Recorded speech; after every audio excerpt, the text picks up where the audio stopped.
আসসালামু আলাইকুম। আসসালামু আলাইকুম।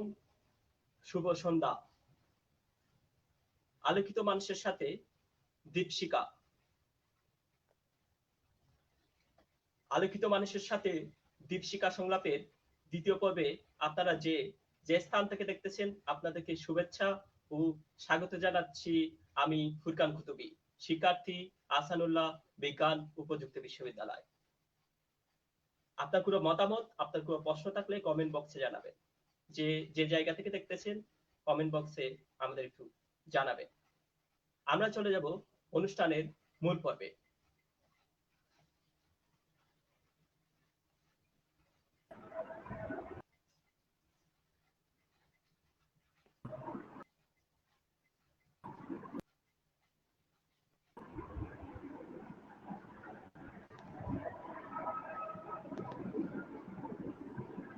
আজকে আমাদের সাথে যুক্ত হয়েছেন, আপনারা স্ক্রিনে দেখতে পাচ্ছেন, কুতুবদিয়ারই সন্তান, কুতুবদিয়ারই সফল উদ্যোক্তা, পিংকং ফ্যাশন সোর্সিং এর সিইও মোমেন আকসা ভাই।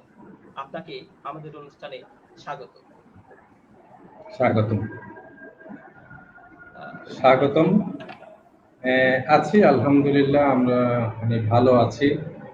আশা করি আমাদের দ্বীপবাসী এবং অন্যান্য সবাই যারা আছেন, যারা অনুষ্ঠান দেখছেন, সবাই ভালো আছেন, সুস্থ আছেন, সেই কামনাই করি। আপনাকে অনেকেই দেখতেছেন, অনেকেই আমাদের সাথে যুক্ত হয়েছেন, অনেকেই কুতুবদিয়া থেকে যুক্ত হয়েছেন, অনেকেই চিটং থেকে, অনেকেই ঢাকা থেকে, অনেকেই দেশের বাইরে। সকলের উদ্দেশ্যে আপনি কিছু বলেন। সর্বপ্রথম আমি স্মরণ করি যার নামে আমাদের দ্বীপ ধন্য, সেই শাহ আব্দুল মালেক মহিউদ্দিন আল কুতুবী, কুতুব আউলিয়া। ওনাদের স্মরণে ওনাদেরকে শ্রদ্ধা স্মরণ করি, কারণ ওনাদেরকে দিয়ে কুতুবদিয়া দ্বীপের চেনা এবং কুতুবদিয়াকে জানা। বিশ্বের অনেক মানুষ এই দুজনকে দিয়েই কুতুবদিয়াকে চেনে। ওনাদের জন্য আমার অসীম অসীম শ্রদ্ধা। এরপরে আমি শুভেচ্ছা জানাই কুতুবদিয়ার থানা প্রশাসন, উপজেলা প্রশাসন, যারা আমাদের কুতুবদিয়া বাসীদের অনুপস্থিতিতে কুতুবদিয়া দ্বীপকে সবসময় ওনারা রক্ষণাবেক্ষণ, সহযোগিতা এবং দেখাশোনা করে দ্বীপকে এগিয়ে নিয়ে যাচ্ছেন। তাদের জন্য আমার অনেক অনেক শুভেচ্ছা জানাই। আমাদের যত জনপ্রতিনিধি আছেন কুতুবদিয়ায়, যারা কুতুবদিয়াকে আগলে রেখেছেন আমাদের অনুপস্থিতিতে, আমরা যারা বাইরে আছি, আমরা তো এই দ্বীপকে দেখতে পারি না খুব একটা বেশি, ওনারাই কাছে থেকে, আমরা দূর থেকে দেখি, ওনারা কাছে থেকে এই দ্বীপকে আগলা রেখেছেন। এই জন্য ওনাদের জন্য অনেক অনেক শুভেচ্ছা জানাই। এই দুর্যোগে যারা ফ্রন্ট লাইনার্স, ডাক্তার, নার্স, কুতুবদিয়াবাসীদের যারা বিপদ আপদে চিকিৎসা দিয়ে যাচ্ছেন, এই কোভিড-19 সিচুয়েশনে যারা সবসময় আমাদের রোগীদের পাশে সেবা দিয়ে যাচ্ছেন, তাদের জন্য আমাদের যথেষ্ট সেলুট। এবং পুরা দ্বীপবাসীকে আমি শুভেচ্ছা জানাই আমার পক্ষ থেকে। যারা দেখছেন আজকের অনুষ্ঠান এবং দ্বীপের বাইরে যারা দেখছেন, আমাদের শুভানুধ্যায়ী এবং আমাদের বন্ধু বান্ধব যারা দ্বীপের সাথে জড়িত না কিন্তু আমাদের বিভিন্ন কর্মকাণ্ডের সাথে জড়িত, তাদেরকেও আমরা অনেক অনেক শুভেচ্ছা জানাই। এবং শুভেচ্ছা জানাই অনেক দর্শক শ্রোতা যারা বাইরে থেকে দেখছেন তাদেরকে। এবং বিশেষ শুভেচ্ছা জানাবো আমি দীপশিখাকে। দীপশিখা এরকম একটা বিষয়বস্তু হোক, এরকম একটা বিষয় নিয়ে সবার সাথে সামনে নিয়ে আসার জন্য, যাতে আমরা কুতুবদিয়ার লোক হলে অনেকে আমাদেরকে চিনে না, আমরাও অনেককে চিনি না, এই যে ইন্টারাকশন, একজনের সাথে একজনের যোগাযোগ, সেই জন্য আমি অশেষ ধন্যবাদ জানাই। কারণ এই যোগাযোগের মাধ্যমেই মানুষ এগিয়ে যায়, যোগাযোগের মাধ্যমেই যারা অগ্রজ আছে, অনুজরা তাদেরকে ফলো করে, এবং আমাদের যারা সিনিয়র আছেন আমরা তাদেরকে ফলো করব। এটাই হলো যোগাযোগের ব্যবস্থা। এবং আধুনিক বিশ্ব যোগাযোগ ছাড়া অচল। এবং প্রত্যেক ক্ষেত্রে জীবনের প্রতিটা পদক্ষেপে প্রতিটা মানুষের সাথে যদি না থাকে কখনোই আগানো সম্ভব না। সুতরাং এটাকে আমি দীপশিখাকে এই জন্য অনেক অনেক ধন্যবাদ জানাই। দীপশিখার যে ছিলেন অনেক আগে থেকে, যারা 2017 সাল থেকে সম্ভবত আমি যতটুকু স্মরণ করতে পারি, এই দীপশিখার প্রতিষ্ঠা ঢাকা বিশ্ববিদ্যালয়ের কিছু উদ্যমী ছেলে, ঢাকায় বসবাসরত কিছু উদ্যমী ছেলে, যারা সর্বপ্রথম আমাকে নক করেছিলেন, আমাকে জানিয়েছিলেন যে আমরা এরকম একটা কিছু করতে যাচ্ছি, আপনার সহযোগিতা চাই। যদিও তারা আমাকে চিনতো না, আমিও তাদেরকে চিনতাম না। আমি কুতুবদিয়াবাসী সেই হিসাবে হয়, এবং আমি এটাকে খুব ভালোভাবে এবং ওদেরকে খুবই উৎসাহ দিয়ে আমি ওদেরকে বললাম যে আমি তোমাদের সাথে আছি, আমি সব সময় থাকবো, এবং তোমরা এগিয়ে যাও এবং তোমরা এটাকে দীপশিখাকে নিয়ে যাও। এরপরে অনেক ইতিহাস একের পর এক আমরা এখনো করে আসতেছি। দীপশিখা অনেক বিস্তৃত, এখন আমি বলবো দীপশিখা অনেক প্রতিষ্ঠিত, অনেকেই জানেন দীপশিখাকে। দীপশিখার কার্যক্রম এখন অনেক ছড়িয়ে পড়েছে। তো আমি দীপশিখার সকল সদস্যদেরকে সাধুবাদ জানাই এই ধরনের উদ্যোগ গ্রহণ করার জন্য। আমাকে অনেকেই কমেন্ট করেছেন, খুরশেদ আলম ভাই আপনাকে শুভেচ্ছা জানিয়েছেন, আব্দুল মজিদ দীপশিখার সভাপতি আপনাকে ধন্যবাদ জানিয়েছেন সময় দেওয়ার জন্য, অনেকেই সালাম জানিয়েছেন। তারপর ইয়াসির আলফাত ভাই আপনার জন্য শুভকামনা জানিয়েছেন। আমরা প্রথমেই শুনবো আপনার কুতুবদিয়ার ধুলোমাখা পরিবেশ থেকে উঠে এসে আপনার এই দীর্ঘ উদ্যোক্তা জীবনে কিভাবে আপনি এই আজকের পর থেকে পর্যন্ত আসলেন সেই গল্পটা। হ্যাঁ, আমি তো যেহেতু কুতুবদিয়ার সন্তান, জন্ম ওখানে, বেড়ে ওঠা ওখানে, তো বলতে গেলে আমার এই কুতুবদিয়ার বেড়ে ওঠাকে আমি 3টা ভাগে বিভক্ত করব। একটা ভাগ হলো যে আমার শৈশব, যেখানে আমি 10ম শ্রেণী পর্যন্ত কিংবা এসএসসি পর্যন্ত, সেটা একটা ভাগ আমি নিব। তো জন্মের পর থেকেই আমরা বড় হয়েছি ওখানে, এবং সর্বপ্রথম স্কুলে ভর্তি হই যে বড়গুপ যে সরকারি প্রাথমিক বিদ্যালয়, যেটা সেখানে লেখাপড়ার হাতে করি। ওখান থেকে 5ম শ্রেণীর পর 6ষ্ঠ শ্রেণীতে সেই চিরাচরিত একমাত্র বলবো না, তখন ধুরুং হাই স্কুলও ছিল। সো যেহেতু আমাদের বাড়ির পাশে, সচরাচর সেই কুতুবদিয়া আদর্শ উচ্চ বিদ্যালয়। তো আজকে জীবনের যদি বেড়ে ওঠার গল্প বলতে যাই, আমি কুতুবদিয়ার আমাদের সময়ে, এর আগে অনেকেই আছেন, এর পরেও অনেকে আছেন, আমি আমাদের সময়ে 2জন শিক্ষকের নাম করব, যে 2জন শিক্ষকের কারণে কুতুবদিয়ার অনেক লোক, অনেক ছেলে, অনেক মানুষ আজকে ধন্য। সেটা হলো ধুরুং হাই স্কুলের জনাব রমিজ আহমেদ স্যার, এবং আমাদের কুতুবদিয়া আদর্শ উচ্চ বিদ্যালয়ের দীর্ঘদিনের জনাব মাস্টার তালেবুল্লাহ স্যার। ওনাদের অবদান কুতুবদিয়ার শিক্ষা ক্ষেত্রে, ওনারা যেভাবে মানুষ গড়ে দিয়েছেন আমাদেরকে, ওনাদের অবদান ভোলার নয়। আজকে আমি ওনাদের অবদান কৃতজ্ঞ চিত্তে স্মরণ করি। এখনো অনেকে আছেন, ওনারা দিয়ে যাচ্ছেন, এরা হয়তো বা পরবর্তী প্রজন্ম ওনাদের ব্যাপারে বলবে, এটা আমার বলার নেই, কারণ হলো যে আমি ওনাদের টাচে নেই, এটা আমি বলতে পারবো না। তো 6ষ্ঠ শ্রেণীতে ভর্তি হওয়া, 6ষ্ঠ শ্রেণী থেকে 10ম শ্রেণী পর্যন্ত আমার কুতুবদিয়া আদর্শ উচ্চ বিদ্যালয়, এবং ওখান থেকেই আমি এসএসসি পাশ করি। তো বাস্তবিক জীবনে বলতে গেলে আমার ছাত্র জীবনে, বিশেষ করে স্কুল জীবনে, আমি খুব একটা মেধাবী ছিলাম না। আমার রোল নাম্বার একটু পিছনেই থাকতো, এবং সম্ভবত 20-এরও বাইরে। আমি সম্ভবত যতটুক মনে পড়ে 25 থেকে 30-এর মধ্যে আমার রোল নাম্বার ছিল। ষষ্ঠ শ্রেণী, সপ্তম শ্রেণী, অষ্টম শ্রেণী, নবম শ্রেণী, দশম শ্রেণী পর্যন্ত আমি ফ্রন্ট লাইনার ছিলাম না। আমার যারা অন্যান্য বন্ধু বান্ধব তারা অনেক মার্কস পেত, অনেক ভালো ভালো রেজাল্ট করতো ষান্মাসিক পরীক্ষায়, বার্ষিক পরীক্ষায়, এবং আমি একটু পিছনে থাকতাম। সেদিক দিয়ে আমি একটু দুর্বল ছিলাম লেখাপড়ায়। তো যা হোক, এসএসসি পরীক্ষা কৃতিত্বের সাথে আমাদের সময়ে তো আর জিপিএ 5 ছিল না, ডিভিশন ছিল। তো ডিভিশন পাওয়াতে তো আমি ছিলাম মানবিক বিভাগের ছাত্র। তো মানবিক বিভাগের ছাত্র, তা আমি দ্বিতীয় বিভাগে পাশ করি। তবে আশ্চর্যের বিষয় হলো আমার চাইতে বেশি নাম্বার কেউ পায় নাই এসএসসিতে আমার কুতুবদিয়া হাই স্কুলের মানবিক বিভাগে। যারা সায়েন্স পড়েছে তারা অনেক পেয়েছেন, তারা অনেকে ফার্স্ট ডিভিশন পেয়েছেন, দুই একজন। তবে আমি ছিলাম হাইস্ট মার্কধারী কুতুবদিয়া আদর্শ উচ্চ বিদ্যালয়ের মানবিক বিভাগের ছাত্র। এই ছিল আমার এসএসসি পাস। এসএসসি পাশের পরে চিরাচরিত ভাবেই সবাই ভর্তি পরীক্ষা যুদ্ধ, কুতুবদিয়ায় তাই কলেজ নাই, তো স্বভাবতই আমরা চট্টগ্রাম চলে আসতাম। তো সর্বপ্রথম সবারই ইচ্ছা থাকে, যদিও আমি লেখাপড়ায় দুর্বল ছিলাম, আমারও ইচ্ছে ছিল যে ভালো কলেজে পড়বো।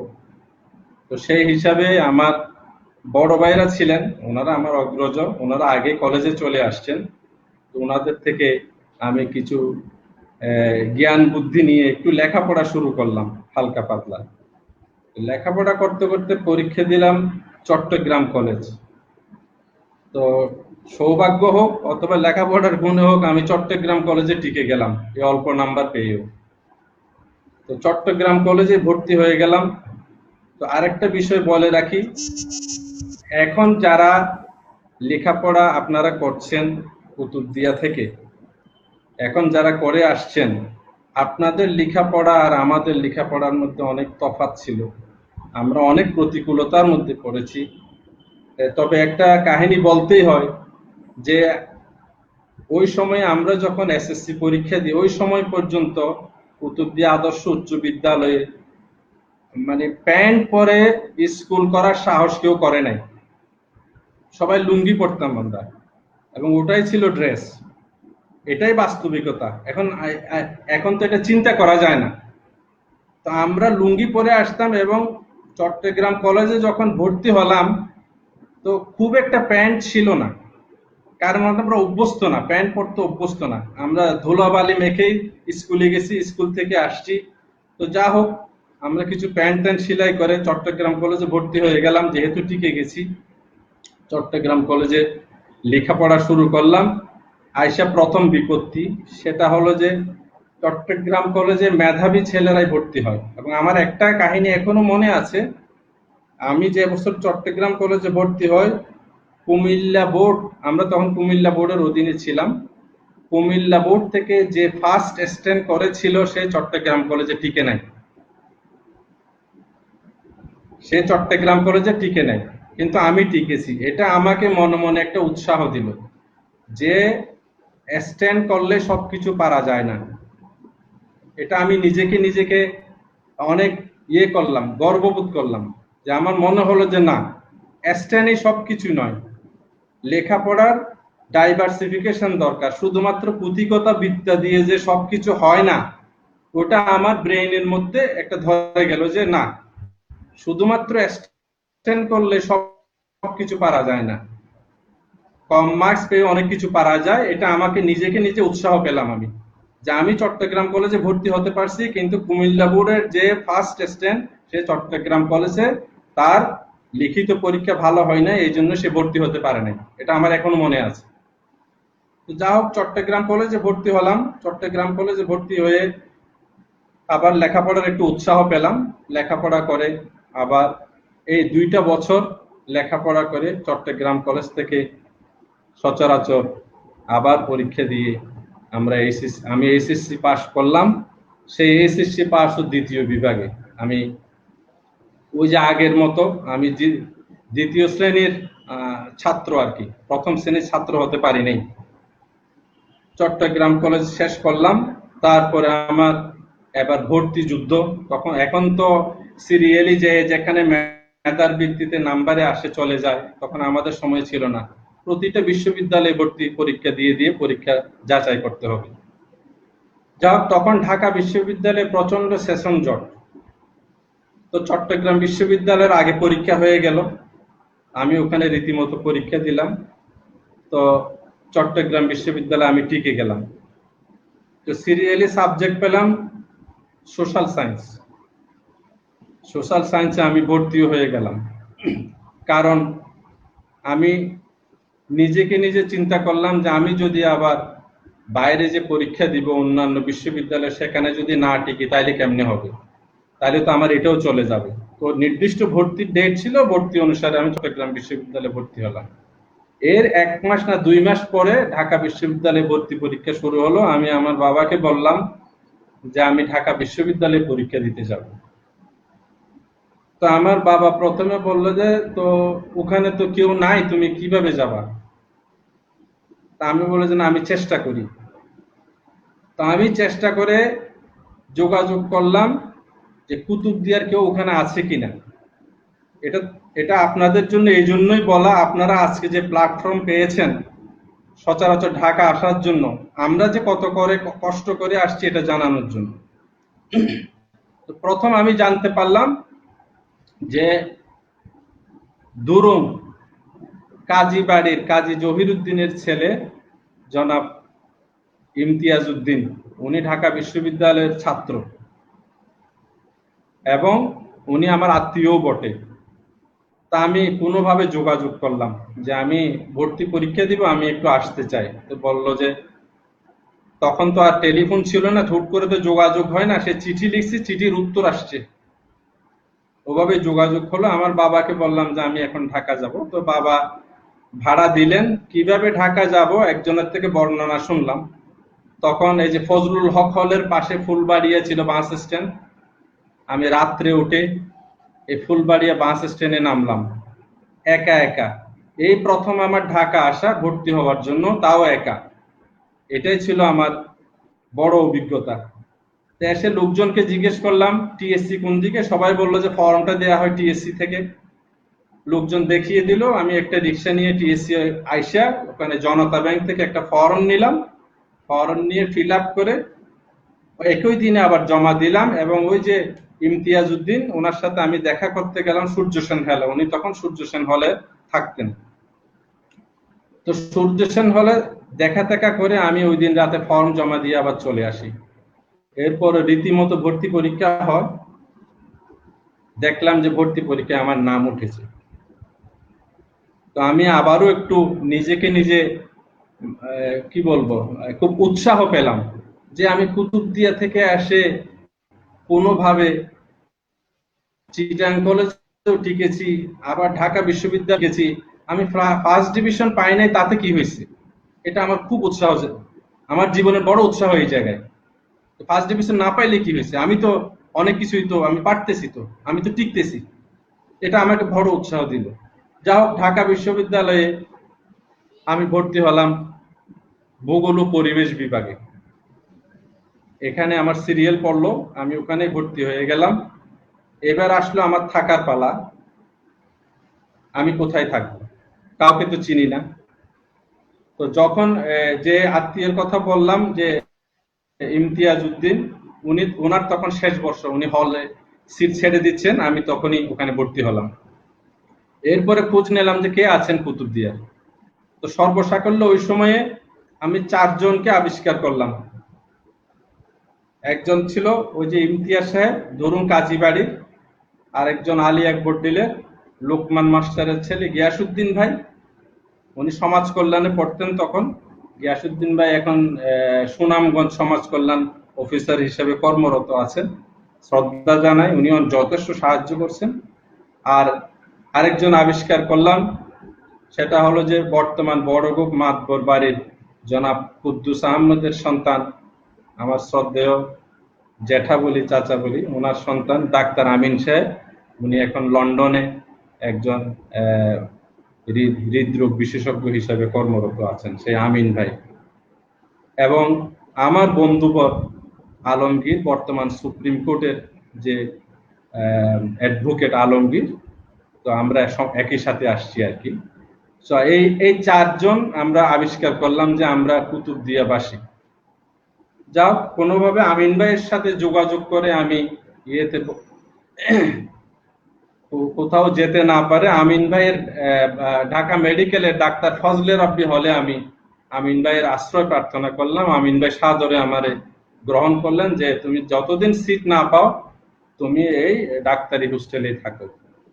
ওখান থেকে আমার প্রথম ক্লাস, এবং পরে আমিন ভাইয়ের সাথে যোগাযোগ করে আমিন ভাই আমাকে যোগাযোগ করিয়ে দিলেন সেই যে লোকমান মাস্টারের আমাদের শ্রদ্ধেয় গিয়াসউদ্দিন ভাইকে, যিনি সমাজ কল্যাণে পড়তেন। উনি তখন মহসিন হলে থাকতেন, বলে চলে উনি আমাকে আবার মহসিন হলে পার করিয়ে দিলেন। এই হলো আমার মোটামুটি অভিজ্ঞতা।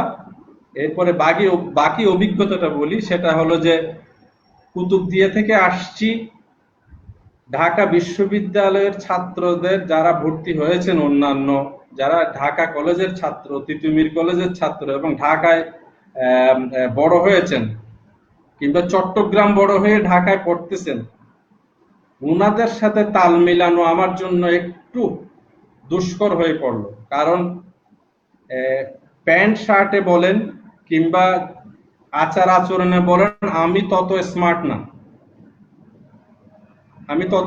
না। আমার বন্ধু বান্ধবরা ক্লাস করে, কেউ জিন্স প্যান্ট পরে, টাইট ফিট গেঞ্জি পরে আসতেছে, কারো হাতে চেইন, মানে বিশাল এক স্মার্ট ছেলে পেলে।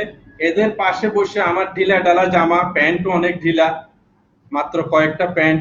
সেই ক্ষেত্রে মানে আমি নিজেকে খুব ভাবতাম যে ওরা কত ভালোভাবে চলে, আমি চলতে পারছি না কিংবা ওদের সাথে তাল মিলাতে পারছি না, এবং ওদের সাথে কথা বলতে গেলে আমার কথা আটকে যেত অনেক সময়। যদিও আমার বন্ধু, আমার কথা আটকে যেত, যে ওদের সাথে সুন্দর করে আমি কথা বলতে পারতাম না।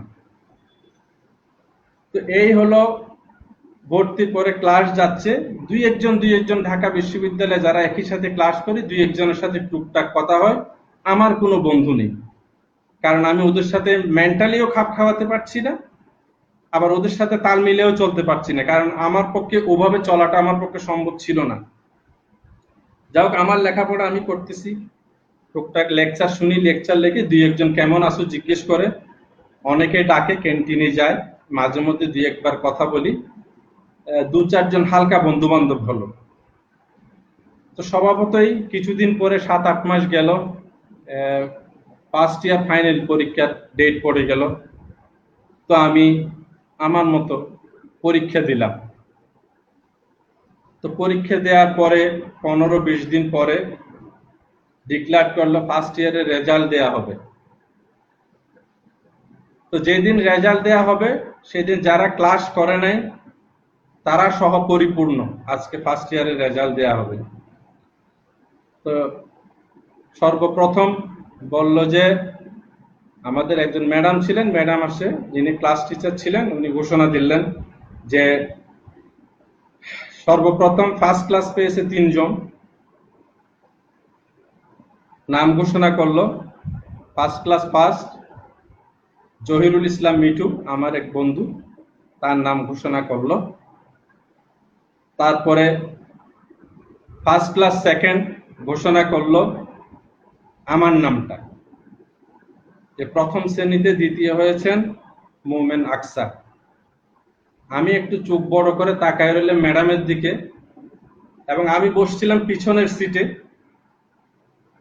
এবং সমস্ত ক্লাসরুমে আমাদের 80 জন ছাত্র ছিল, আমি ছাড়া 79 জন হঠাৎ করে একযোগে ঘাট ফিরে আমার দিকে তাকাইতে লাগলো। এটা কিভাবে সম্ভব, ওনারা এটা বুঝতে পারছে না। আমি একটু থতমত খেয়ে গেছি হঠাৎ করে এই নাম বলাতে, যে প্রথম শ্রেণীতে দ্বিতীয় ভূগোল বিভাগে মোমেন আকসা। এই যে তাকাইলো 79 জন আমার দিকে, আমি একটু থতমত খেয়ে গেলাম। যাও, রীতিমতো অন্যান্য ঘোষণা দিয়ে টিচার চলে গেলেন, সবাই আমাকে ঘিরে ধরলো। সবাই আমাকে ঘিরে ধরে জিজ্ঞেস করলো যে, বলো যে দোস্ত তোমার বাড়ি কুতুবদিয়া? আমি কি হ্যাঁ কুতুবদিয়া। তুমি স্কুলে কোথায় পড়ছো? আমি কি কুতুবদিয়া হাই স্কুল। তো তুমি কিভাবে ফার্স্ট ক্লাস পাইলে?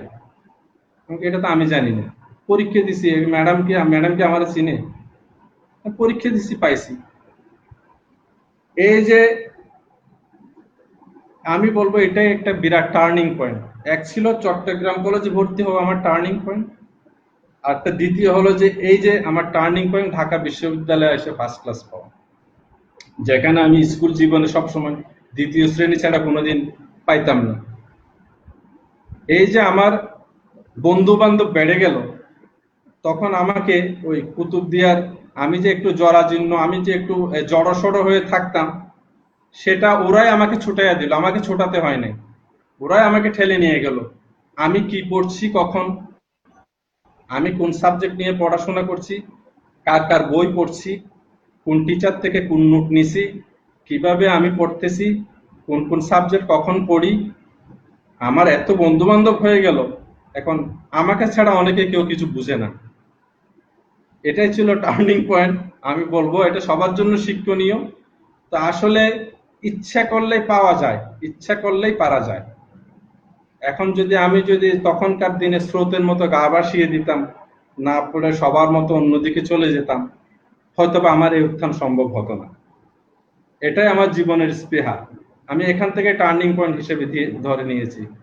এবং সেই ভূগোল বিভাগে আমি ওই ফার্স্ট ক্লাস নিয়েই বের হয়েছি ওখান থেকে।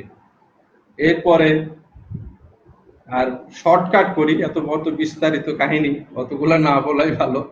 যা হোক, এরপরে আমি যথেষ্ট নিজে নিজে চলতে শুরু করলাম। এখন তখন আমার বন্ধু বান্ধবের অভাব নেই, এবং আমি ছিলাম বঙ্গবন্ধু শেখ মুজিব হলের অ্যাটাচ ছাত্র ওই সময়। কিন্তু আমার কিছু বন্ধু বান্ধব আমাকে ধরে নিয়ে আসলো, তোমাকে মহসিন হলে থাকতে হবে। আমি তো এই হলের অ্যাটাচ না, আমি কেন এখানে থাকবো? এখন যে হলের সিটের জন্য এত ধাক্কাধাক্কি মারামারি, আমি শুধুমাত্র আমার 1 বছর পর্যন্ত কষ্ট করছি, এরপরে মাস্টার ডিগ্রি পর্যন্ত আমার সিটের জন্য আমাকে চিন্তা করতে হয় নাই। আমার বন্ধু বান্ধবরা ধরে নিয়ে আমাকে মহসিন হলে একটা সিঙ্গেল রুম দিয়ে আমাকে আটকে রাখছে, তোকে এখানে থাকতে হবে। আমি কি, কেন? আমরাও একটু লেখাপড়া করব, তোকে এখানে থাকতে হবে, তোর কেউ ডিস্টার্ব করবে না, তোর লেখাপড়া তুই করিস, শুধু পরীক্ষা আসলে আমাদেরকে কি পড়বো এটা একটু বলে দিতে হবে। তো আমাকে সিটের জন্য কোথাও যেতে হয় নাই। তো আমার যে লেখাপড়ায় আমাকে সিটে এনে দিয়েছে ওভাবে, আমার বন্ধু বান্ধবী ধরে আমাকে সিটে তুলে দিছে। এটা একটা বড় প্রাপ্তি, এটা একটা বড় প্রাপ্তি। এরপরে ঢাকা বিশ্ববিদ্যালয় শেষ করলাম, শেষ করে যথারীতি আমি কর্মজীবন, এখন কর্মজীবন সম্পর্কে বলি, এটা শর্টকাট বলে দিলাম।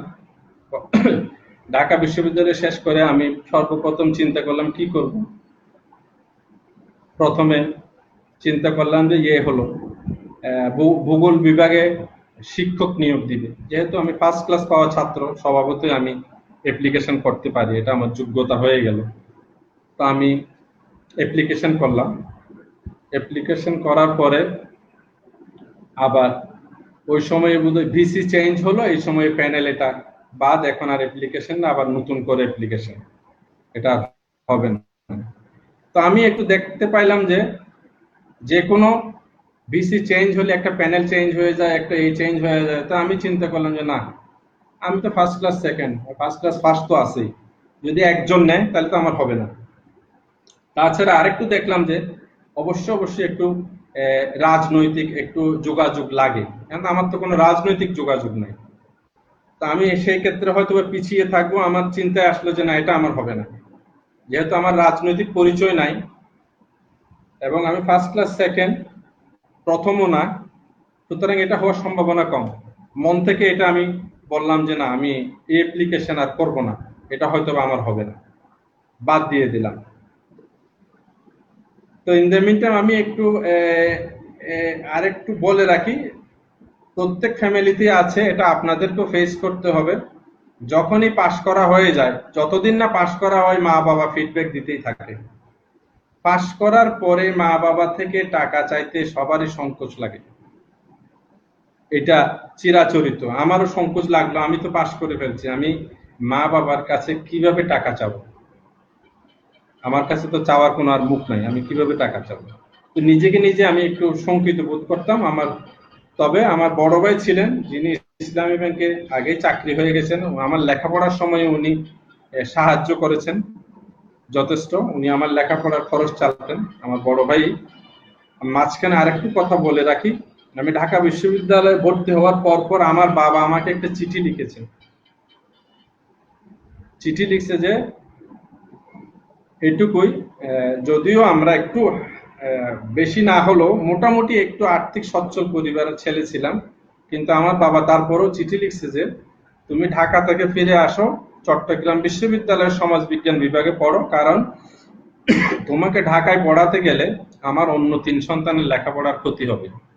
আমার বড় ভাই, আমার মেজো ভাই, আমার সেজো ভাই, ওনারা সবাই চট্টগ্রাম বিশ্ববিদ্যালয়ের ছাত্র, আমি চতুর্থ জন, এবং আমি যদি ঢাকা বিশ্ববিদ্যালয়ে পড়ি ওই 3 জনের লেখাপড়া চালানো কষ্ট হবে। আমার বাবার পক্ষে বলছে যে আমার আর্থিক সঙ্গতি একটু টানাপোড়ান হবে, তুমি ব্যাক করো। তখন আমি মাঝখান দিয়ে আমার এক আত্মীয়ের বাসায় গেলাম, আমার এক ফুফাতো বোন ছিল, ওনার বাসায় গেলাম যে আপা এরকম অবস্থা, আমি এখন কি করবো, আমার তো বাবা ব্যাক করতে বলতেছে। কয় না, তুই যদি ঢাকা শহর ছেড়ে যাস তোর জীবন নষ্ট হয়ে যাবে। তো আমি তো বললাম আপা আমি কিভাবে চলবো? তোকে আমি টিউশনি খুঁজে দেব, তুই টিউশনি করবি আর তোর লেখাপড়া তুই চালিয়ে যাবি। আমি এক পলকে রাজি হয়ে গেলাম। তো আপা আমাকে টিউশনি খুঁজে দিয়েছিল, আমি ওই টিউশনি করতাম, আমি আমার লেখাপড়া করতাম, আমার বড় ভাই আমাকে কিছু সাহায্য করতো, আমি আমার লেখাপড়া চালিয়ে গেছি। এটা কোটেশনে দিলাম এই জন্য যে পরবর্তী প্রজন্ম যেন এটা ব্রেইনে নেয় আমরা কিভাবে বড় হয়েছি। শুধুমাত্র বাবা মা দিলেই যে চলবো, নাহলে আমি চলতে পারবো না, এটা যেন না হয়। তো বলতে গেলে তো জীবনের উত্থান তো ওখান থেকেই। এই যে আমি ডিটারমাইন্ড ছিলাম আমি ঢাকা ছেড়ে যাব না, এটা আমার বদ্ধমূল ইয়ে ছিল। আমি ঢাকা ছেড়ে যাব না এবং যে কোনো উপায়ে আমি ঢাকা থাকবো, আমি ঢাকা বিশ্ববিদ্যালয়ে লেখাপড়া করব, আমি চট্টগ্রাম বিশ্ববিদ্যালয়ে ফিরে যাব না। এটা আমার মাইন্ড সেট আপ হয়ে গেছে, আমি যাব না, যে কোনো উপায়ে আমি এখানে থাকবো। যা হোক, এরপরে বিশ্ববিদ্যালয় জীবন শেষ, এখন কি করব চিন্তা করতে করতে সর্বপ্রথম স্বভাবতই কিছু পরিচিত হয়ে গেছে।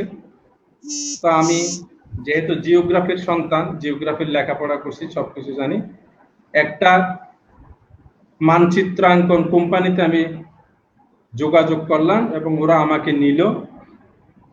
সর্বপ্রথম যে এখন যে এই যে বিশ্ব মানচিত্র, কুতুবদিয়ার মানচিত্র, জেলা মানচিত্র, এগুলো ড্রয়িং করে দেয়।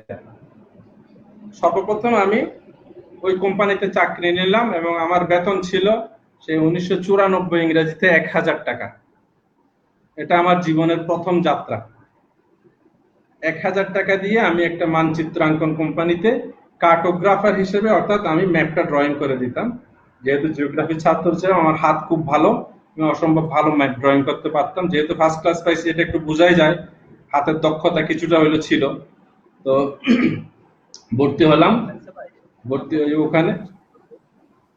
জি জি শুনছি। লাইটটা একটু বাড়ানো গেলে ভিউটা ভালো আসবে। আচ্ছা, আপনার কোনো ব্যাকআপ লাইট থাকলে এখন কি একটু বেটার হচ্ছে?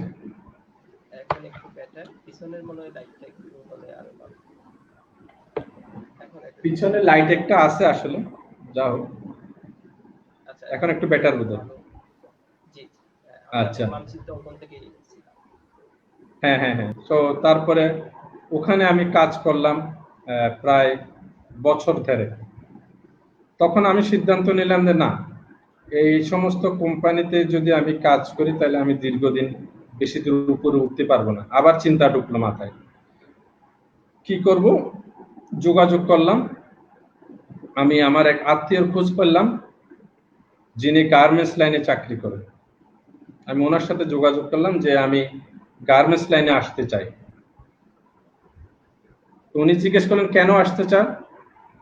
আমি কই এখন তো গার্মেন্টস এর ব্যবসা ভালো, সবকিছু শুনতেছি, তো এই জন্য গার্মেন্টস এ বাংলাদেশের উত্থান, আমি চিন্তা করলাম যে না আমি এই লাইনেই যাব।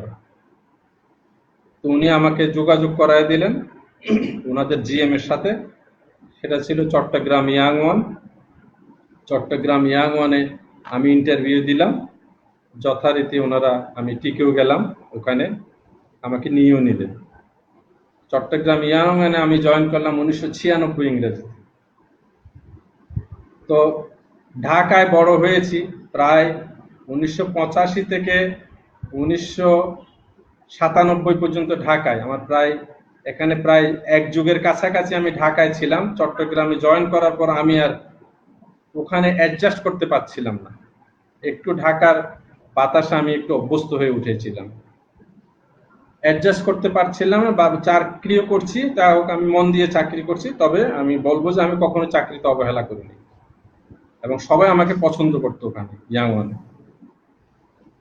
ওখানে আমি বছর খানিক চাকরি করি, আমি আবার চিন্তা করলাম যে না, আমাকে ঢাকায় ফিরতে হবে, আমি ঢাকায় ফিরে যাব। আবার যোগাযোগ করলাম বিভিন্ন জায়গায়, যোগাযোগ করতে করতে আমি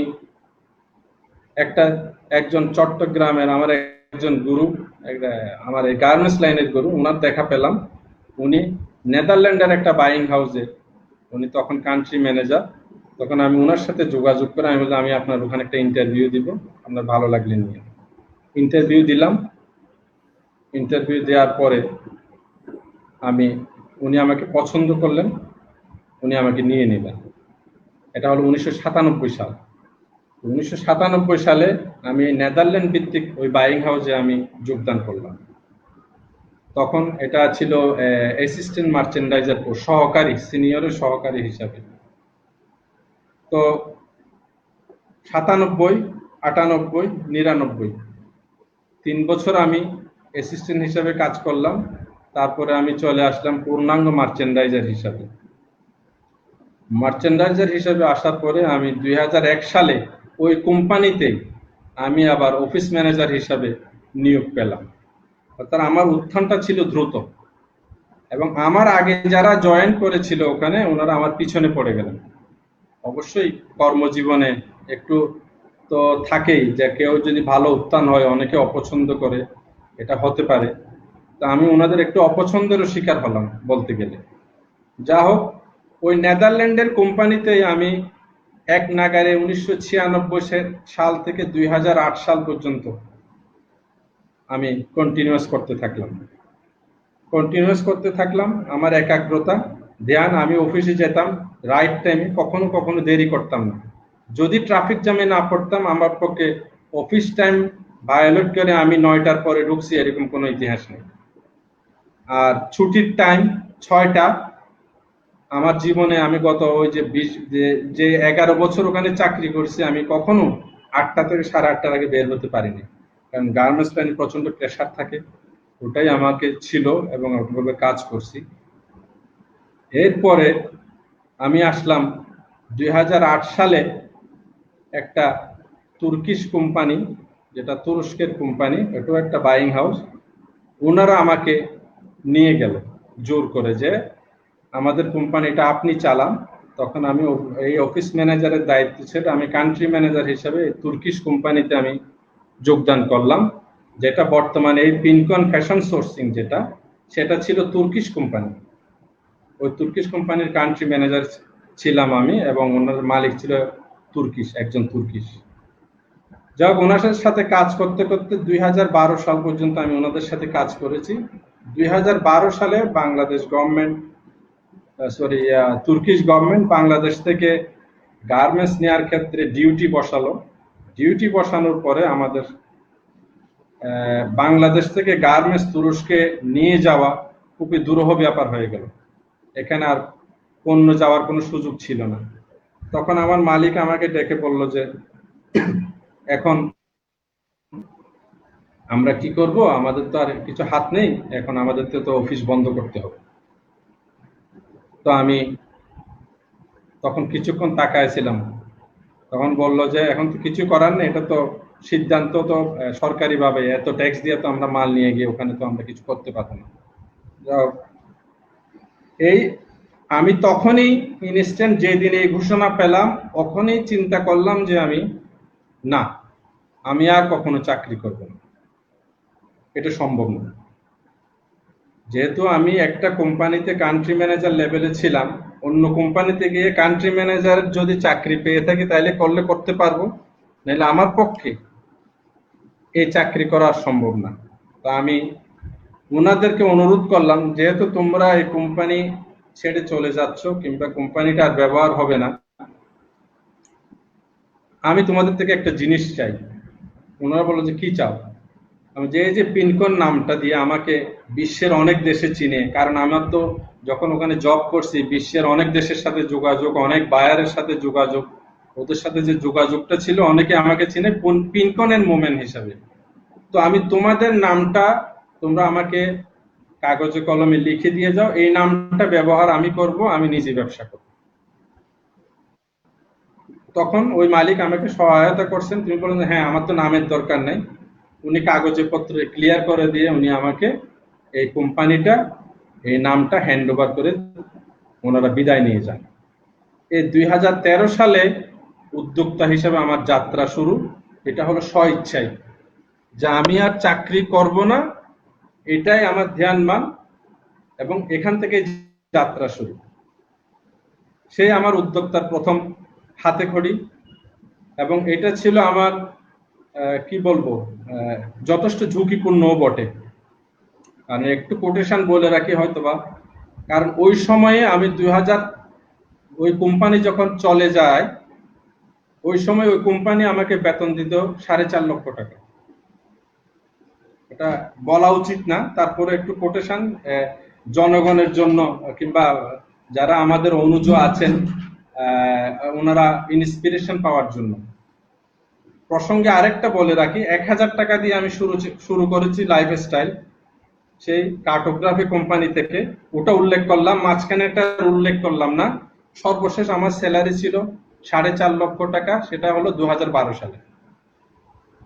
তো ব্যবধানটা এরকম, কর্মের উত্থানটাও ওরকম। যখন সিদ্ধান্ত নিলাম, সিদ্ধান্তটা বলতে গেলে কঠিনই, উদ্যোক্তা হওয়া এত সহজ না। যদি আমি ফেল করি সেটা একটা বড় বিষয়। আমি যদি ফেল করি কি হবে, কারণ একাধারে হচ্ছে যে এখানে আমার সংসারের চিন্তা আছে, সামাজিক চিন্তা আছে। আমি যদি ফেল করি কি হবে। যা হোক, তারপরও ঝুঁকি নিলাম। আমার মনে যথেষ্ট সাহস ছিল যে আমিই পারবো, কারণ বিগত কর্মজীবনে আমি কখনো অসৎ ছিলাম না, কেউ প্রমাণ দিতে পারবে না। এবং আমার সাথে যে কমিউনিকেশন, এখন যে আমি বক্তব্যের প্রথম দিকে বলছিলাম যে যোগাযোগটা হলো জীবনের সবচেয়ে বড় একটা বিষয়। আমি এই জন্যই উদ্যোক্তা হওয়ার জন্য বেশি ভরসা পাইছিলাম। সেটা হলো যে আমার কর্মজীবনে যারা আমার কিছু বন্ধু বান্ধব জোগাড় হয়েছে, বিদেশি যারা বন্ধু বান্ধব আমার লাইনে, আমি জানি যে ওরা আমাকে হেল্প করবে, কারণ ওদের সাথে আমার সবসময় ভালো সম্পর্ক ছিল, এবং অনেক সময় অনেকের সাথে পারিবারিক সম্পর্ক হয়ে গেছে, ওদের বাসায় যেতাম আমি, ওদের সাথে আমার একটা ভালো রিলেশন। আমি চিন্তা না, এই সুযোগ মিস করা যাবে না। তো আমার ইটালির কিছু বন্ধু ছিল, ফ্রান্সে কিছু বন্ধু ছিল, জার্মানিতে কিছু বন্ধু ছিল। আমি ওদেরকে প্রথমে মেসেজ দিলাম যে এরকম এরকম আমার কোম্পানি বন্ধ হয়ে গেছে, আমি নিজে ব্যবসা করতে চাই। ওরা আমাকে অ্যাপ্রিসিয়েট করলো, ওনারা আমরা বললেন যে গো ফরওয়ার্ড। ওই উদ্যোক্তার শুরু, সেই থেকে আমি নিজের ব্যবসায় আসছি। আল্লাহর রহমতে এই পর্যন্ত আমি ভালো আছি। আপনাদের সবার দোয়ায় আমি যাচ্ছি, এগিয়ে যাচ্ছি। আমার জন্য দোয়া করবেন, আমি যেন আরো এগিয়ে যেতে পারি। ভাই, আপনাকে অশেষ ধন্যবাদ আমাদের এই মোটিভেশনাল গল্পটা শেয়ার করার জন্য। আমার আসলে জানা ছিল না আপনি উদ্যোক্তা হাই স্কুল থেকে পাশ করেছেন, তারপরে আপনি আমার স্কুলের সিনিয়র ভাই। তারপরে আমার জন্মেরও আপনি 3-4 বছর আগেই চাকরি শুরু করেছিলেন 1994 সালে। আপনাকে দেখে এটা মনে হয় না যে এত আমরা কমেন্ট বক্স থেকে কিছু প্রশ্ন নিব। আচ্ছা,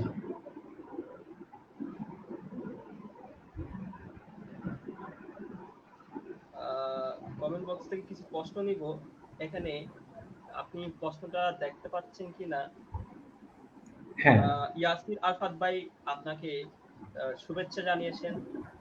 প্রশ্ন করেছেন, এখানকার জেনারেশনেরা মেধাবী লোকগুলার 90% বিসিএস মুখী কিংবা সরকারি চাকরিজীবীর মুখ, তাদের প্রাইভেট সেক্টরের দিকে কিংবা উদ্যোক্তা হওয়ার বিন্দুমাত্র উৎসাহ উদ্দীপনা দেখি না বললেই চলে। দিন শেষে বেশিরভাগ হতাশ হয়ে জীবনের দিক হারিয়ে ফেলে। স্যার, এদের সম্পর্কে আপনার পরামর্শ কি? আমার পরামর্শ হলো, জীবনের গতি শুধুমাত্র আমি বিসিএস এর মেধাবী হব, আমি বিসিএসই দিব, এরকম উদ্দেশ্য হওয়া ঠিক না। এটা আমি বলবো। হ্যাঁ, উদ্দেশ্যটা ভালো, এটা পারলে ভালো। তবে আমার জীবন সম্পর্কে আমি বলবো যে আমিও আমার আমার জীবনে আমি একবারের জন্য বিসিএস পরীক্ষা দিই নাই, একবারের জন্য না। আমি কখনো লিখিত পরীক্ষাও দিই নাই, ইনিশিয়াল কোনো পরীক্ষাও দিই নাই। কারণ আমি ডিটারমাইন্ড ছিলাম যে এটার একটা কারণ হতে পারে, সেটা হলো যে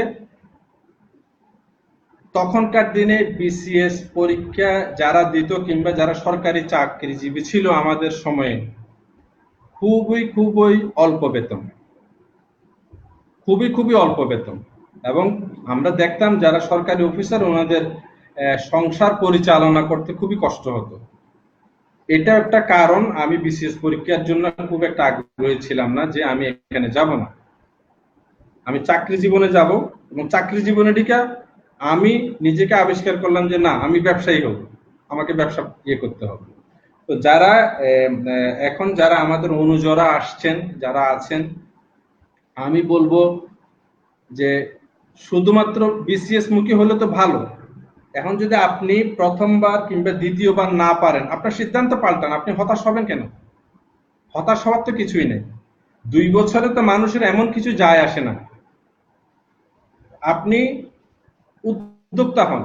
আপনি কেন আরেকজনের চাকরি করবেন? আমার বক্তব্য হলো আপনি আরেকজনের চাকরি করবেন, ঠিক আছে, নির্দিষ্ট সময়ের জন্য, কারণ আপনার অভিজ্ঞতার দরকার আছে।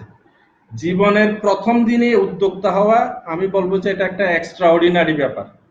এটা সবাই পারবে না, সবাই পারবে না। হ্যাঁ, অনেকেই পারবে, যেটা হলো যাদের প্ল্যাটফর্ম রেডি আছে, যাদের প্ল্যাটফর্ম রেডি আছে, বাবা ব্যবসায়ী ছিলেন, ওনারা প্ল্যাটফর্ম পেয়ে গেছেন, উনি উদ্যোক্তা হতে পারবেন, ওনার বাবার ব্যবসা ছেড়ে আর একটা দ্বিতীয় ব্যবসা করতে পারবেন। কিন্তু যাদের কিছুই নাই, আমার মতো কিছুই ছিল না, ওখান থেকে হঠাৎ করে এসে উদ্যোক্তা হওয়া, আমি বলবো যে একটু ডিফিকাল্টি বটে। তো সুতরাং আমি বলবো হ্যাঁ, তা আমি বিসিএস হয় নাই তাতে কি হয়েছে? এই জন্য কি আমার জীবন নষ্ট হয়ে যাবে? কখনোই না। হ্যাঁ, বিসিএস হয় নাই, আমি চাকরি, হ্যাঁ যদি চাকরি হয় নাই তখন আমি চিন্তা করবো যে হ্যাঁ চাকরি হয় নাই, কি হয়েছে, ফ্যামিলিতে তো হালকা একটু মূলধন আছে, আমি কি করতে পারি এটা চিন্তা করতে হবে। কিন্তু ইদানিং কালের ছেলেদের চিন্তা হলো যে সবসময় বড় প্ল্যাটফর্ম চিন্তা করে। এই বড় প্ল্যাটফর্ম চিন্তা করতে গিয়ে অনেকে হতাশ হয়ে পড়ে। এটা যেন না হয়। এখন আমি যখন চাকরি করি, দুই প্ল্যাটফর্ম।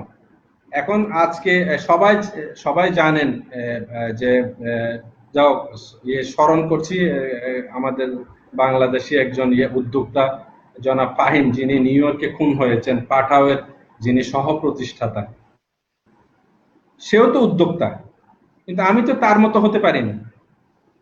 সেও তো একজন উদ্যোক্তা, সে তো অনেক উপরে, কারণ সে ছিল প্রযুক্তিবিদ, তার সেক্টর আলাদা, তার সেক্টরে সে করছে।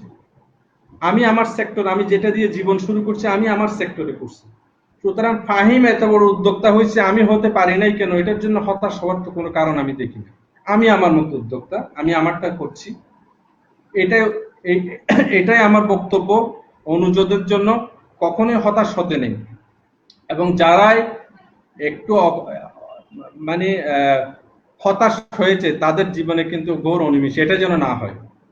এবং যারা হতাশ, অনেকে হতাশ হয়ে যান, আমি বলবো যারা আশেপাশে থাকেন, বাবা মা, পরিবার এবং বন্ধু বান্ধব, বিশেষ করে বন্ধু বান্ধব, সবাই যেন ওনাদেরকে উৎসাহ দেন। না, এখন যদি আমি কুতুবদিয়া স্কুল থেকে লেখাপড়া করে আমি যদি চট্টগ্রাম কলেজে টিকি, এটা আমাকে উৎসাহ জুগিয়েছে। তা আপনারও যখন কোনো একটা কিছু হয়ে যাবে, এটা আপনিও উৎসাহ পাবেন।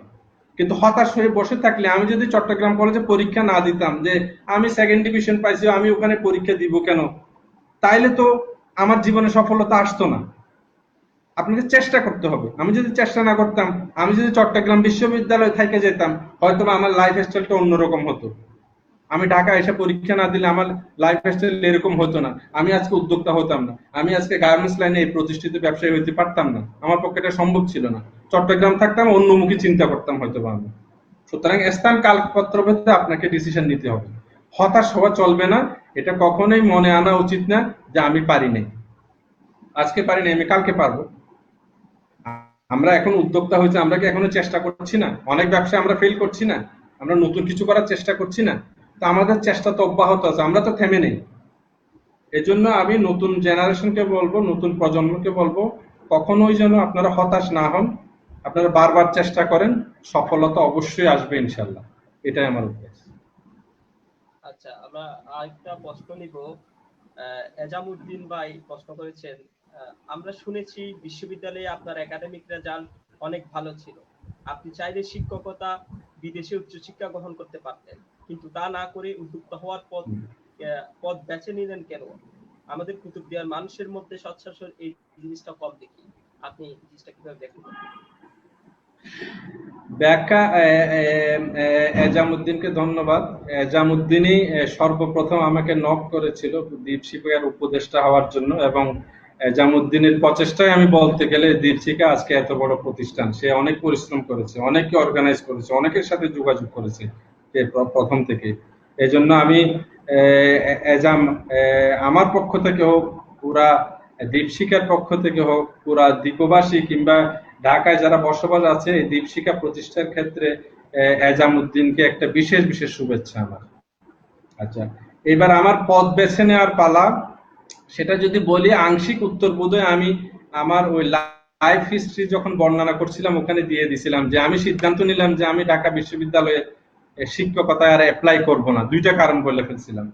একটা, দেখলাম যে এখানে একটু পলিটিক্যাল একটা ফিডব্যাক লাগে প্যানেলে। আমি যখন বিশ্ববিদ্যালয় শিক্ষকতার প্যানেলে, এখন তো এগুলো তো আরো বেশি বলতে গেলে, এখন তো আরো অনেক বেশি।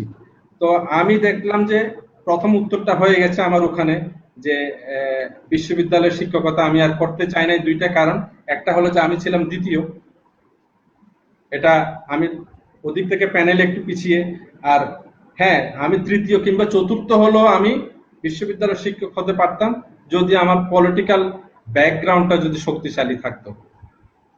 সেই ক্ষেত্রে যেহেতু আমার পলিটিক্যাল ব্যাকগ্রাউন্ড ছিল না, আমি মনে করলাম যে এখানে ফাইট করা আমার উচিত হবে না, এই জন্য আমি সরে আসলাম।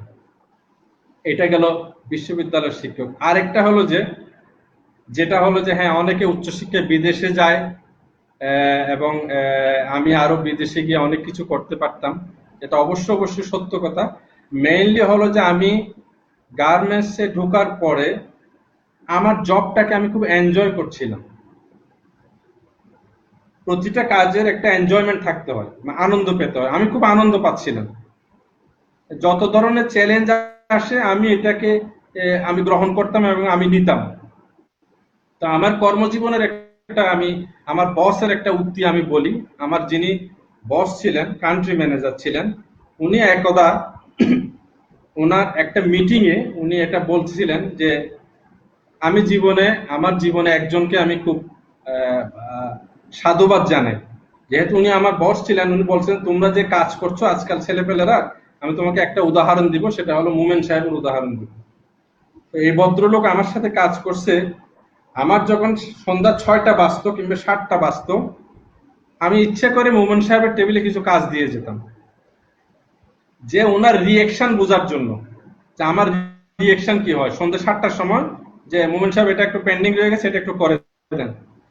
তো উনি আমি জানতাম না এটা, উনি যে ইচ্ছা করে দিচ্ছে সেটা আমার কাছে কখনোই মনে হয় না। উনি কাজ দেওয়ার পরে আমি আমার কাজ, ওনার কাজটা আমি সাইডে দিয়ে, যেহেতু আমার বস, আমি কাজ ওনারে বুঝাই দিয়ে তারপর আমি 8:30 হোক, 9টা হোক, 9:30 হোক অফিস থেকে বের হতাম।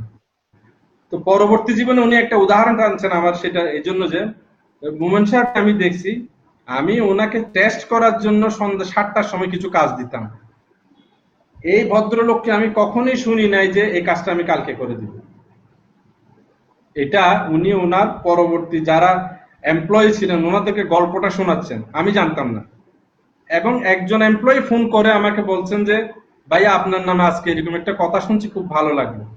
তো উনি আপনাকে আটকানোর জন্য সন্ধ্যা 7টার সময় কাজ দিতেন, আপনি নাকি জীবনে কোনোদিন বলেন নাই যে আমি এটা কালকে করে দিব। আমি কি এটাই আমার পাওনা, আর কিছুই পাওনা নেই।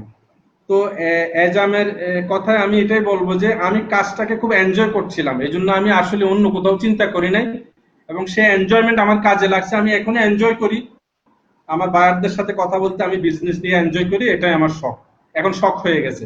এই জন্য আমি আর অন্যদিকে আমার মাথা কামাইনি। আচ্ছা, আমরা আপনাকে অশেষ ধন্যবাদ সুন্দর করে আমাদের চেষ্টা ব্যাখ্যা করার জন্য। আমরা আরেকটা প্রশ্ন নিব। প্রশ্নটা করেছেন প্রশ্নটা করেছেন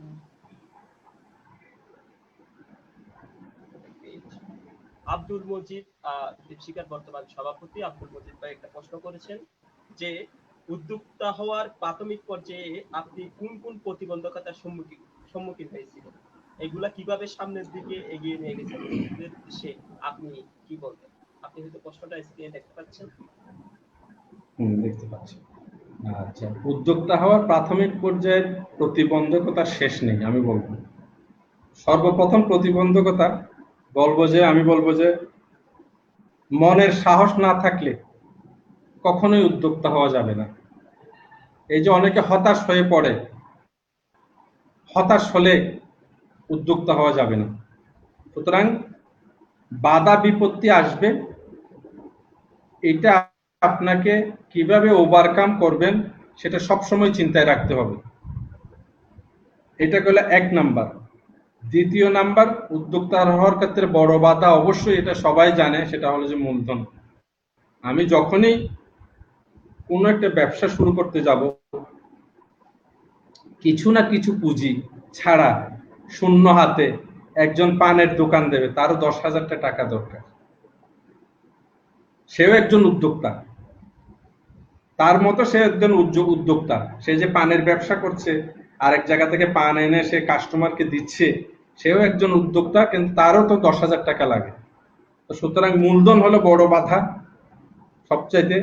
এবং মূলধনের সাথে সাথে যেটা আমি বলবো আরেকটা বিষয়, উদ্যোক্তা হওয়ার ক্ষেত্রে আমি বলবো বাধা না, এটা হলো প্লাস পয়েন্ট। এটা জীবনে সবচাইতে কাজে লাগবে, সেটা হলো কমিউনিকেশন, যোগাযোগ। আপনার যত নেটওয়ার্ক ভালো থাকবে, যাদের সাথে নেটওয়ার্ক ভালো থাকবে, হ্যাঁ আপনার মূলধন নাই ঠিক আছে, কিন্তু যদি আপনার যদি নেটওয়ার্ক ভালো থাকতে, আপনার যদি ভালো কিছু বন্ধু থাকে, আপনার যদি ভালো কোনো শুভাকাঙ্ক্ষী থাকে, আপনার কোনো ভালো সিনিয়র ভাই থাকে, আপনার কোনো ভালো জুনিয়র ভাই থাকে, হয়তোবা ওনাদের মূলধন আছে, ওনারা আপনাকে সাহায্য করবেন। আপনি যদি ওনাদের কাছে নেটওয়ার্ক কিংবা বন্ধুত্ব এগুলো যদি যোগাযোগে না রাখেন, আমি আমার জীবনের সাফল্যের ক্ষেত্রে বলবো যে আমার নেটওয়ার্ক। আমি এখনো দীপশিকায় যারা আছেন, যারা নতুন পরিচয় হচ্ছেন, তাদের সাথে এখনো আমি তো যোগাযোগ করি। কি কারণে? এটাই এটাই তো এটাই তো নেটওয়ার্ক, এটাই তো সবচাইতে বেশি পাওয়া। তো আমাকে অনেকে চিনছেন কিভাবে? আমি সবার সাথে যোগাযোগ করছি। ফুরকান চিনছে কেমনে, এজাম চিনছে কেমনে, সোহেল চিনছে কেমনে, যোগাযোগ। তো এখনো তো আমি তো এজামের খবর নিচ্ছি, সোহেলের খবর নিচ্ছি, ওদের খবর নিচ্ছি, যারা বিগত হয়ে গেছেন ওদের খবর নিচ্ছি। তো আমার ব্যবসায়িক ক্ষেত্রে ওরকম, আমার স্টুডেন্ট লাইফও ওরকম। যাদের সাথে আমার যোগাযোগ হয়ে গেছে এখনো আছে। আমার যারা বন্ধু বান্ধব, যারা আমার সাথে স্কুল লাইফে লেখাপড়া করছে, একই সাথে অনেকের হয়তো যোগাযোগ নাই, কিন্তু আমি যতটুকু পারি এখনো সবাইকে ফোন করি, সবার সাথে যোগাযোগ করি, কে কি অবস্থায় আছে জানার চেষ্টা করি। আমার ব্যবসায়িক জীবনে, আমার প্রাক্তন কর্মজীবনে যারা যারা আছেন সব কলিগদের এখনো আমি যোগাযোগ রাখি। এখনো আমার ব্যবসায়িক জীবনে যারা আমার এখন ব্যবসা নাই, তাদের সাথেও এই কোভিড সিচুয়েশনে আমি আমার নেদারল্যান্ডে যারা ছিলেন, যারা ইয়েতে ছিলেন, ইটালিতে ছিলেন, তাদের ফ্যামিলি কেমন আছে, কিন্তু ওদের সাথে আমার ব্যবসা নাই। তোমার ফ্যামিলি কেমন আছে, তুমি কেমন আছো, বাচ্চা কাচ্চা ভালো আছে কিনা, এই যে যোগাযোগটা, এই যোগাযোগের কারণেই মানুষ কিন্তু মানুষের প্রতি আগায় আসে, এবং এটার রেজাল্টও আমি পাইছি। তা আমি কি করলাম, এই কোভিড সিচুয়েশনের কারণে আমি যখন আমার ইটালির এক পুরনো বন্ধুকে আমি ফোন করলাম যে তোমার ফ্যামিলি ভালো আছে তো, ইটালির তো অবস্থা খারাপ, যোগাযোগ করলো সব, আমরা ভালো আছি, তোমরা কেমন আছো? ভালো আছি। কোভিড সিচুয়েশন উড্র হয়েছে, সে আমার একটা মেইল দিল, আসলো যে মোমেন তুমি ইটালি আসো। আমি তো কেন? কয় আমি আবার তোমার সাথে ব্যবসা শুরু করব। তো এইটাই হলো কমিউনিকেশন, এটাও একটা এক ধরনের মূলধন, শুধু টাকা মূলধন না, কিন্তু এটাও এক ধরনের মূলধন। তো আমি যে তার সাথে যোগাযোগ করছি, যোগাযোগ রাখছি, তার ফ্যামিলির খবর নিছি ব্যবসা না থাকাও সত্ত্বেও, কিন্তু ইদানিংকালে কি হয়, অনেক ছেলে পেলে কি করে, ওর সাথে আমার যোগাযোগ কিছুই নাই, ব্যবসা নাই, আমি খামাখা ফোন করবো কেন, আমি যোগাযোগ করবো কেন, সুসম্পর্ক যেটা বলে সেটা নাই। তো ওই সম্পর্কের কারণে আমার ওই বায়ারটা আবার ফেরত আসছে। তো এটা একটা বড় পাওনা, এটা আমার মূলধন। টাকায় মূলধন বলে যদি মনে করে এটা ভুল হবে। তো সুতরাং এটা একটা বড় বিষয়। আর আর সততা, লাস্টে আমি যেটা বলবো বড় মূলধন হলো সততা। এটা যদি থাকে কর্মজীবন থেকে শুরু করে, আপনি যদি কর্মজীবনে সৎ হন, আপনাকে 10 জন ডেকে নিবে যে আপনি আমার এখানে আসেন, আমার প্রতিষ্ঠানে আসেন, আমার এখানে চাকরি করেন।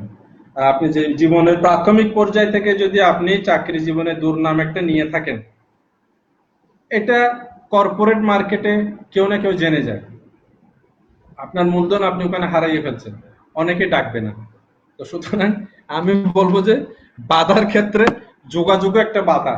আপনি যদি ব্যবসা করতে চান, আপনি যদি উদ্যোক্তা হতে চান, আপনার সাথে যদি 10 জনের যোগাযোগ না থাকে, এটাও একটা বড় বাধা। তো আশা করি সবাই এগুলো ফলো আপ করলে জীবনের সাকসেস ইনশাল্লাহ সবার প্রতি আসবে, সবার জন্য আসবে। আচ্ছা, আপনাকে অশেষ ধন্যবাদ। অসুবিধা নেই। ইয়াসির আরাফাত ভাই একটা প্রশ্ন করেছেন, প্রশ্নটা আমারও ছিল একটু আপনি হয়তো প্রশ্নটা দেখতে পাচ্ছেন যে স্যার আপনার বয়স না বাড়ার রহস্য কি, কিভাবে নিজেকে শান্ত রাখতেন প্রতিকূল পরিস্থিতিতে? একই প্রশ্ন আমার ছিল। আমার জন্মের 4-5 বছর আগে আপনি চাকরি শুরু করছেন, একটু যদি বয়স বাড়ছে না কই, বয়স তো এখন 54, বয়স অনেক বেড়ে গেছে হয়তোবা। এখন আমার 54 রানিং। তো বয়স বাড়ে নাই বললে ভুল হবে, বয়স আসলে হায়াতের দিক দিয়া কমে গেছে আর কি, বাড়ে নাই তবে কমে গেছে বলা যাবে। আর যদি আমি যদি নির্দিষ্ট আমি যদি বয়স নিয়ে 80-70 বছর নিয়ে আসছি, তাহলে আমার জীবনে আর মাত্র 16 বছর আছে, আমি বেশি দিন নাই সেদিক দিয়ে।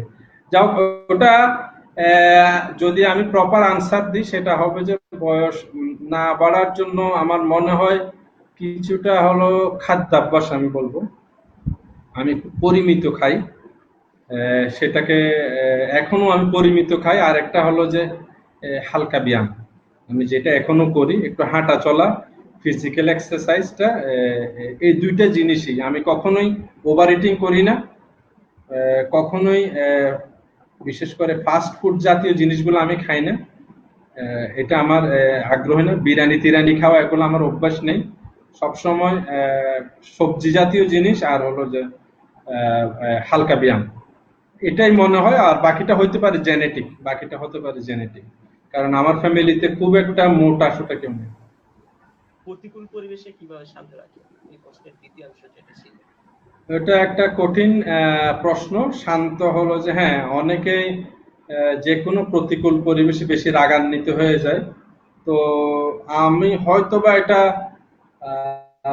রাগান্বিত আমি হই, প্রতিকূল পরিবেশে প্রচন্ড রাগান্বিত হই, কিন্তু এটা আমি কখনোই আমার মুখাবয়ব কিংবা আমার আচরণে আমি কখনো দেখাই না। এটা সেলফ কন্ট্রোল বলা যায়, it's one kinds of self control.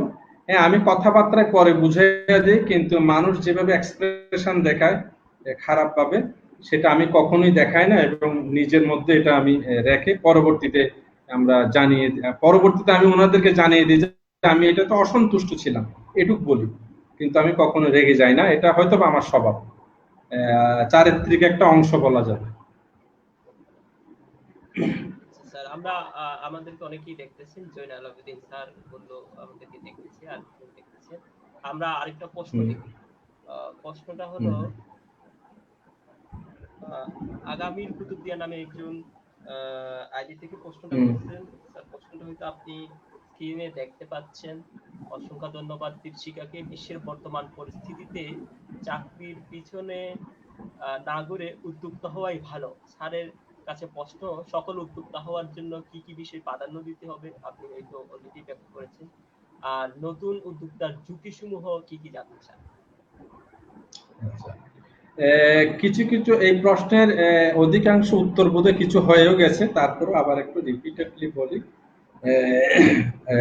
এর মধ্যে উদ্যোক্তা হওয়ার করতে যেটা লাগবে, সর্বপ্রথম আমি বলবো যে মনের সাহস, এটা কোনো বিকল্প না। এই সাহস যে সঞ্চয় করতে পারবে না উনি উদ্যোক্তা হতে পারবেন না, ওনার পক্ষে এটা অসম্ভব। মনের সাহস রাখতে হবে, আর কিছুটা মূলধন, সেটা তো আমি বলবো অবশ্যই, এবং মূলধনের ক্লারিফিকেশনও আমি দিয়েছি। এটা হলো মূলধন বিভিন্ন ধরনের, একটা হলো যে পুঁজি, যেটা আমরা টাকা বলি, যেটা ব্যবসা ক্ষেত্রে। আরেকটা হলো যে যেটা বললাম নেটওয়ার্ক। আপনার যদি নেটওয়ার্ক না থাকে আপনি সফল উদ্যোক্তা হতে পারবেন না। কারণ হলো যে যোগাযোগটা বড় বিষয়, আপনাকে 10 জনকে জানাইতে হবে যে আপনি আছেন, আপনি এটা করছেন, এটা জানাইতে হবে। আজকে দীপশিকাকে এত লোক জানে কেমনে? দীপশিকা যোগাযোগ করছে বিভিন্ন জনের সাথে। দীপশিকা নিজে নিজে, দীপশিকা যারা কর্তব্যরত আছেন তারা কুতুবদিয়া গিয়া অনুষ্ঠান করছে, তারা এখানে এসে অনুষ্ঠান করছে, তারা ইফতার মাহফিল করছে, তারা ত্রাণ দিয়েছে। এই যে নেটওয়ার্ক, তারপরে না দীপশিকাকে চিনছে। তো আমি যদি ব্যবসা করতে যাই, আমাকে যদি কেউ না চিনে, আমি যদি কাউরে জানান না দিই যে আমি ব্যবসা করছি, আপনারা আসেন কিংবা এটা আসেন, আমি আমার প্রোডাক্টটা যদি পৌঁছে না দেই, তাহলে ব্যবসা হবে না। সুতরাং এটা আরেক ধরনের মূলধন। আর সর্বোত্তম কিংবা সর্বশেষ মূলধন আমি যেটা বলবো সেটা হলো সততা। এখন কারণ না, একটা শেষ অংশ, এই প্রশ্নের একটা শেষ অংশ হচ্ছে নতুন নতুন উদ্যোক্তার ঝুঁকি সমূহ কি কি জানতে চাইছি। হ্যাঁ অবশ্যই ঝুঁকি। আমি বললাম উদ্যোক্তার ক্ষেত্রে পূর্ণাঙ্গ ঝুঁকি হচ্ছে মূলধন হারানোর একটা ঝুঁকি থাকে, এটাই একমাত্র ঝুঁকি। যেটা হলো যে মূলধন যদি হারিয়ে যায় আমি কি করব, সেটা হলো বড় ঝুঁকি। এছাড়া আর কোনো ঝুঁকি দেখি না। যে আমি এই জায়গায় ইনভেস্ট করলাম, সুতরাং আমার মূলধনটা হারিয়ে যেতে পারে। ওটা হারিয়ে গেলে অবশ্যই আমি বিপদে পড়ব। আমি বলবো যে একমাত্র ঝুঁকি ওইটাই, এছাড়া আর কোনো ঝুঁকি নাই উদ্যোক্তা হওয়ার ক্ষেত্রে। এবং সেই জন্যই আমি বলবো, আপনি যখন উদ্যোক্তা হবেন আপনাকে আগে সার্ভে করতে হবে যে আপনি কিসের উদ্যোক্তা হবেন। আপনাকে উদ্যোক্তা হতে হবে আপনি যেটা কিছুটা হলেও জানেন, অথবা উদ্যোক্তা হওয়ার আগে আপনি একটা সার্ভে করে নেবেন যে আমি এটার উদ্যোক্তা হতে যাচ্ছি, এটাতে কি কি আছে আমাকে জানতে হবে। আপনি জানলেন না, শুনলেন না, কেউ বললো যে ওই ব্যবসায় অনেক লাভ, আপনি হঠাৎ করে আপনি ওখানে ইনভেস্ট করে বসলেন, অবশ্যই আপনার মূলধন হারানোর সম্ভাব্যতা আমি বলবো যে 100 ভাগ। এখন যে জনাব ফাহিম সাহেব যিনি নিউ ইয়র্কে মারা গেছেন, আমি প্রযুক্তি সম্পর্কে জানি না। এখন আমি যদি চিন্তা করি এখানে বসে যে ফাহিম এত মিলিয়ন ডলারের মালিক, মাত্র 34 বছর বয়স তার, এত মিলিয়ন ডলারের মালিক হয়েছে ইয়ে দিয়ে, রাইট শেয়ার পাঠাও দিয়ে, তাহলে আমিও একটা পাঠাও না দিয়ে আমি কামব্যাক দিয়ে একটা কোম্পানি করবো। তা আমি তো বলবো যে এটা আমার ভুল সিদ্ধান্ত। আমি ওই উদ্যোক্তা হতে, তো আমার তো ওই সম্পর্কে কোনো আইডিয়া নেই, আমার ওই নেটওয়ার্ক সম্পর্কে জানা নেই, আমি কিভাবে নেটওয়ার্কিং করতে হয়, কিভাবে এটা সফটওয়্যার ইঞ্জিনিয়ার কিভাবে এটা সেট আপ করে, আমার তো জানা নেই। তাহলে আমি এই উদ্যোগ গ্রহণ করব কেন? এই উদ্যোগ গ্রহণ করা আমার পক্ষে তো সম্ভব না, এটা তো আমার তাহলে ভুল সিদ্ধান্ত। সুতরাং আমি বলবো হ্যাঁ, উদ্যোক্তা হওয়ার ক্ষেত্রে ঝুঁকি একমাত্র মূলধন, এছাড়া কোনো ঝুঁকি নেই। তো সেই ক্ষেত্রে যদি মূলধনকে আপনি সঠিকভাবে ব্যবহার করতে যান, আপনি কিসের উদ্যোক্তা হবেন, কোথায় ইনভেস্ট করবেন, সেটা একটু ভালোভাবে জেনে নিয়ে ইনভেস্ট করাটা সবচেয়ে উত্তম। সেই ক্ষেত্রে মূলধন হারানোর ঝুঁকি অনেকাংশে কম। আচ্ছা আচ্ছা স্যার, আপনাকে অশেষ ধন্যবাদ। স্যার আমরা এখন জানতে চাইবো আপনার জীবনের একটা স্মরণীয় ঘটনা, যেটা আপনি চাকরি আমার একটা স্মরণীয় ঘটনা যেটা আপনার একটা স্মরণীয় ঘটনা, হ্যাঁ বলতে পারি স্মরণীয় ঘটনা। তবে এটা স্মরণীয় ঘটনা, সুখ স্মৃতি না, আসলে সুখ স্মৃতি না, এটা বলবো যে একটু বিপজ্জনক স্মৃতি, যেটা আমার জীবনে আমি কখনোই ভুলতে পারবো না। বিপজ্জনক স্মৃতিটা হলো, আমি তো তৎকালীন আমলে চাকরির সুবাদে হোক আর বর্তমান ব্যবসার সুবাদে হোক বিভিন্ন দেশে যেতে হয়, যাই, ওদের সাথে মোলাকাত করি। তো এটা সম্ভবত 2010 সালে আমি তুরস্ক গেলাম, ইস্তাম্বুল সিটিতে আমি নামলাম, নামার পরে গেলাম, হ্যাঁ ওখানে আমার ব্যবসায়িক লোকজন আছে, আমি গেলাম, কাজ টাজ করলাম। 2-3 দিন কাজ করার পরে সম্ভবত তৃতীয় দিন না চতুর্থ দিন তো আমার এক অফিস কলিগকে বললাম যে তোমার শহর দেখাও, আমি ইস্তাম্বুল শহরটা দেখবো। তো ইস্তাম্বুল শহর দেখানোর জন্য ঠিক আছে, আজকে আমরা অফিস করব না, আধা বেলা অফিস করব না, ইস্তাম্বুল শহর দেখবো। আমার নিয়ে গেল ইস্তাম্বুলে গ্র্যান্ড বাজার, একটা পুরনো বাজার, আমাদের যে পুরান ঢাকার বাজারের মতো, মানে সবচেয়ে পুরনো আমলের বাজার। ওখানে নিয়ে গেল, যে আমি গেলাম, ঘুরে ঘুরে দেখছি অনেক ঐতিহ্যবাহী জিনিস। তো ঘুরতেছি, এমন সময় আমি আরো কথা বলতেছি, হঠাৎ করে এক লোক এসে ধাম করে আমাকে ধাক্কা দিয়ে ফেলে দিল। আমি রীতিমতো পড়েই গেলাম, কারণ আমি প্রস্তুত ছিলাম না, লোকটা আসতেছে আমিও দেখি নাই। জোরে ধাক্কা দিয়ে আমাকে ফেলে দিল এবং বিশাল একটা চাকু বের করলো আমাকে মারার জন্য। যখন আমার সাথে যে তুর্কিশ ছিল, সে আমার হুট করে টান দিয়া, আমি তো পড়ে গেছিলাম, তুললো এবং সে বললো যে রান, তুমি দৌড়াইয়া যাও। এবং অনেক দূর দৌড়াইয়া এসে আমি খুব থতমত হয়ে গেলাম, অনেক দূর দৌড়ে আসলাম এবং লোকটা অনেকক্ষণ পিছন পিছন ধাওয়া করতেছে চাকু নিয়ে। দাওয়া করার পর অনেক দূর আসার পরে লোকটা হঠাৎ করে স্লো হয়ে গেল এবং কয়েকটা লোক বের হয়ে বাজার থেকে ওরে ধরে ফেললো, ধরে আটকায় ফেললো। পরে আমরা দাঁড়ালাম, ওকে যখন লোকজন আটকালো আমরা দাঁড়ালাম, ব্যাপার কি? তো সবাই ঘিরে ধরলো, পুলিশকে ডাকা হলো যে কি ব্যাপার, সে চাকু নিয়ে দৌড়াচ্ছে কেন? পরে দেখা গেল যে লোকটার নাকি একটু মস্তিষ্ক বিকৃত ছিল, মানে মস্তিষ্ক বিকৃত ছিল, হয়তোবা যেটা বলবো যে রেসিজম, যেটা হলো যে আমি কালো মানুষ, মানে ওরা তো ফর্সা, হয়তোবা এটা সে সহ্য করতে পারে নাই যে আমি এত উৎফুল্লভাবে তুরস্কের মতো ইস্তাম্বুলের মতো জায়গায় খুব ভালোভাবে হাঁটছি, এটা তার সহ্য হয় নাই, সে আমাকে চাকু নিয়ে মারার জন্য। এটা একটা দুঃসহ স্মৃতি, এটা জীবনে ভুলবো না। এটাই বড় স্মৃতি আমার জীবনে হয়ে রয়েছে। আমরা আপনাকে আরেকটা প্রশ্ন করবো, সেটা হচ্ছে কুতুবদিয়াকে ঘিরে আপনার কোনো পরিকল্পনা আছে কিনা, বা আপনার কোনো স্বপ্ন আছে কিনা? কুতুবদিয়াকে ঘিরে, হ্যাঁ, কুতুবদিয়াকে ঘিরে একক কোনো পরিকল্পনা আসলে কুতুবদিয়ায় কিছু বাস্তবায়ন করা সম্ভব না। অবশ্যই পরিকল্পনা আছে আমার কুতুবদিয়াকে ঘিরে, এবং সেটা হবে দীপশিখার মাধ্যমে। দীপশিখা যেহেতু এখন আছি, আমি চেষ্টা করব ভবিষ্যতে সবসময় সহযোগিতা করতে।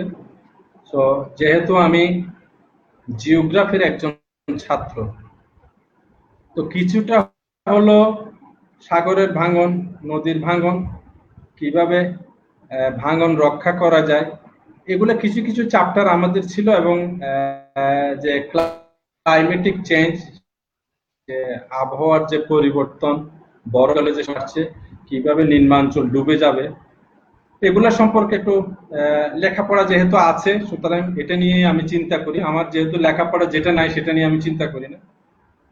তো আমার একটা পরিকল্পনা আছে, এটা অবশ্যই প্রশাসনের সহযোগিতা দরকার।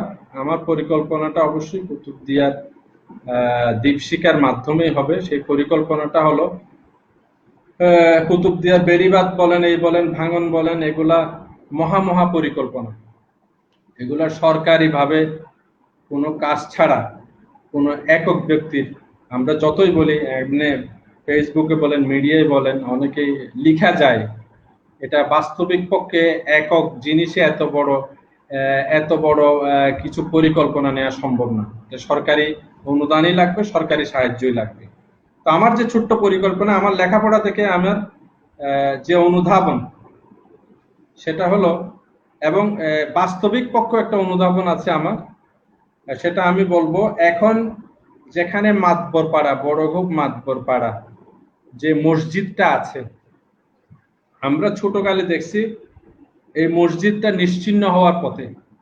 কারণ জোয়ারের পানি, ওখানে একটা ইটের বাঁধ ছিল, ওই বাঁধের মধ্যে জোয়ারের পানি সবসময় আসতো, এবং ওখানে বাঁধের পানি এমন ভাবে ভাসে মসজিদটা বিলীন হওয়ার পথে।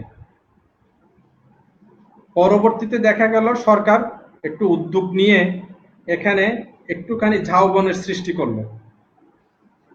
ঝাউবনের সৃষ্টি করাতে ওখানে বৃহৎ একটা এরিয়া এখন সি বিচ হিসাবে সুন্দর দেখাচ্ছে, এবং পুরো মসজিদটাও রক্ষা পেল, এবং আমার মনে হয় মসজিদের পরবর্তীতে অনেক জায়গা কিন্তু খাস জমি হিসাবে আবার ভেসে উঠলো।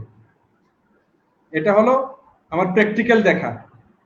আর এবং আমি জিওগ্রাফির স্টুডেন্ট হিসেবে যা পড়েছি এবং সেটাই বনায়নের মাধ্যমেও ভাঙন অনেকটা রোধ করা যায়, এটা হলো বাস্তবিক সত্য। তো আমার যে পরিকল্পনা, আমি যেটা পোষণ করি মনে, আমি কুতুবদিয়ার যারা আমাদের যোগাযোগ আছে, আমি একটা ফান্ড গঠন করব,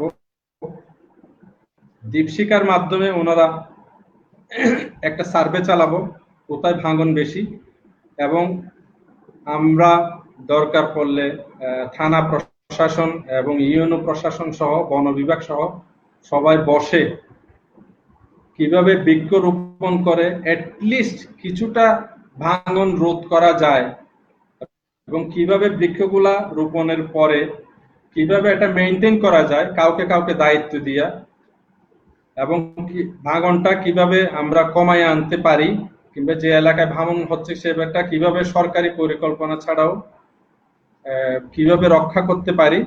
একটা বৃক্ষরোপণের একটা পরিকল্পনা আমার আছে কুতুবদিয়া কেন্দ্রে, যেখানে ভাঙন বেশি সেখানে অবশ্যই প্রশাসনিক সহযোগিতা দরকার। আমরা ইউএনওর সাথে বসবো, আমরা থানা প্রশাসনের সাথে বসবো, এবং কিভাবে বৃক্ষরোপণের পর, এখন মেইনলি যেটা হয় যে সরকারিভাবে বৃক্ষরোপণ হয়, সেটা আর মেনটেন করে না, পরবর্তীতে শেষ। আমরা সেই পদ্ধতিতে যাব না, এবং মেনটেন করার জন্য কিভাবে উদ্যোগ নেওয়া যায়, বৃক্ষগুলো বড় না হওয়ার জন্য, গাছগুলো বড় না হওয়ার জন্য, সেই উদ্যোগ পর্যন্ত আমার মনে পোষণ করি, এবং সেটা শীঘ্রই আমি কিছু একটা পদক্ষেপ নেওয়ার জন্য আশা পোষণ করি। আপনাকে অশেষ ধন্যবাদ। আমরা কয়েকদিন ধরে, এক সপ্তাহ ধরে পুরো কুতুবদিয়ার প্রায় 87টা প্রাইমারি স্কুল আছে, এরকম সব স্কুল অন্তত 5টা বৃক্ষরোপণ করব, এরকম উপদেষ্টা পরিষদ বা সিনিয়র যারা আছে এবং যারা আছে তাদের মধ্যে আলোচনা করতেছি এখনো পরিকল্পনা পর্যায়ে। সেই সাথে আপনি যুক্ত করবেন, আশা করি আমাদের এই উদ্যোগটা সফল হবে, আপনার সহযোগিতা আমরা পাবো। অবশ্যই অবশ্যই সহযোগিতা থাকবে, সেক্ষেত্রে কোনো ইয়ে নেই, সন্দেহ নেই। আচ্ছা, আমরা আমি ভূগোল ও পরিবেশের ছাত্র হিসেবে এটা আমার জীবনের একটা অংশ, আমার শিক্ষার অংশ আমি বলবো এটা। আচ্ছা আচ্ছা, আমার একটা ছোট প্রশ্ন, আপনি গুগলের স্টুডেন্ট হয়েও এই যে আপনার গার্মেন্টস বাইং হাউস, এখানে কি অন্য আপনার সাবজেক্ট এফেক্ট ফেলেছে কিনা, বা আপনি কোনো মনে করেন যে ফিল্ডের স্টুডেন্ট সে ফিল্ডে যাওয়া, সেটা কিভাবে শুরু করে? হ্যাঁ, হ্যাঁ আসছি, আসার পরে তো অবশ্যই ভূগোলের আমার এখানে একটা ইমপ্যাক্ট আছে। আমি মনে করবো আমার সাবজেক্টে দেখতে মনে হয় যে এটা আমার রিলেটেড না, তা আমি মনে করি এটা রিলেটেড। কারণ হলো যে আমি এটা এভাবে আবিষ্কার করি, ভূগোল আমাকে মাপতে শিখাইছে। ভূগোল একটা সার্ভে আছে, ল্যান্ড সার্ভে বলে, এটা একটা পার্ট, ভূগোলের পার্ট। কিভাবে সঠিকভাবে জমির মাপ করতে হয়, আমি যে একটা রাস্তা করব এটা কিভাবে মাপতে হবে, আমি এটা একটা জমিন, আমার জমিনটা কতটুকু আমি কিভাবে মাপবো, সঠিকভাবে মাপবো, এবং সঠিকভাবে মাপলে আমি সঠিক জায়গার আয়তনটা বুঝতে পারবো, সেটা কিন্তু ভূগোলে আছে। এখন আমার জীবনে, ব্যক্তিগত জীবনে আমি দেখছি যে আমি যখন গার্মেন্টসের লোক, একই অবস্থা এখানে, আমি কিভাবে কাপড় কাটবো এবং কিভাবে কাটলে আমার কনজাম্পশন সেভ হবে, কিংবা আমি কিভাবে সঠিকভাবে কাপড় কাটলে আমার কাপড়ের খরচ কমে যাবে, এটা আমার জীবনে যথেষ্ট কাজে লাগছে এবং এখনো কাজে লাগে। সুতরাং ভূগোলের সাথে আমি এখানে রিলেটেড পাই, অর্থাৎ সঠিক কনজাম্পশন, সঠিক উপাদান। নাইলে আমি যে মূল্য নির্ধারণ করে একটা অর্ডার নিলাম, আমি যদি কাপড়ের ব্যবহার সঠিকভাবে করতে না পারি, তাহলে ওই ক্ষেত্রে আমার ব্যবসায় যথেষ্ট ক্ষতি হবে। সুতরাং ভূগোল আমাকে অনেক কিছু শিখিয়ে দিচ্ছে, যথেষ্ট কিভাবে কাজে লাগাইতে হয় সঠিকভাবে মাপটা। সুতরাং সেই মাপটা আমি এখনো ফলো করি। ধন্যবাদ। আপনি বলতে চাচ্ছেন কেউ টেক্সটাইল ইঞ্জিনিয়ারিং না পড়েও এই সেক্টরে যেতে পারে বা সফল হতে পারে? হ্যাঁ অবশ্যই, আমি তো টেক্সটাইল ইঞ্জিনিয়ার না, আমি টেক্সটাইল ইঞ্জিনিয়ার না, আমি টেক্সটাইলের লাইফ শুরু করেছি।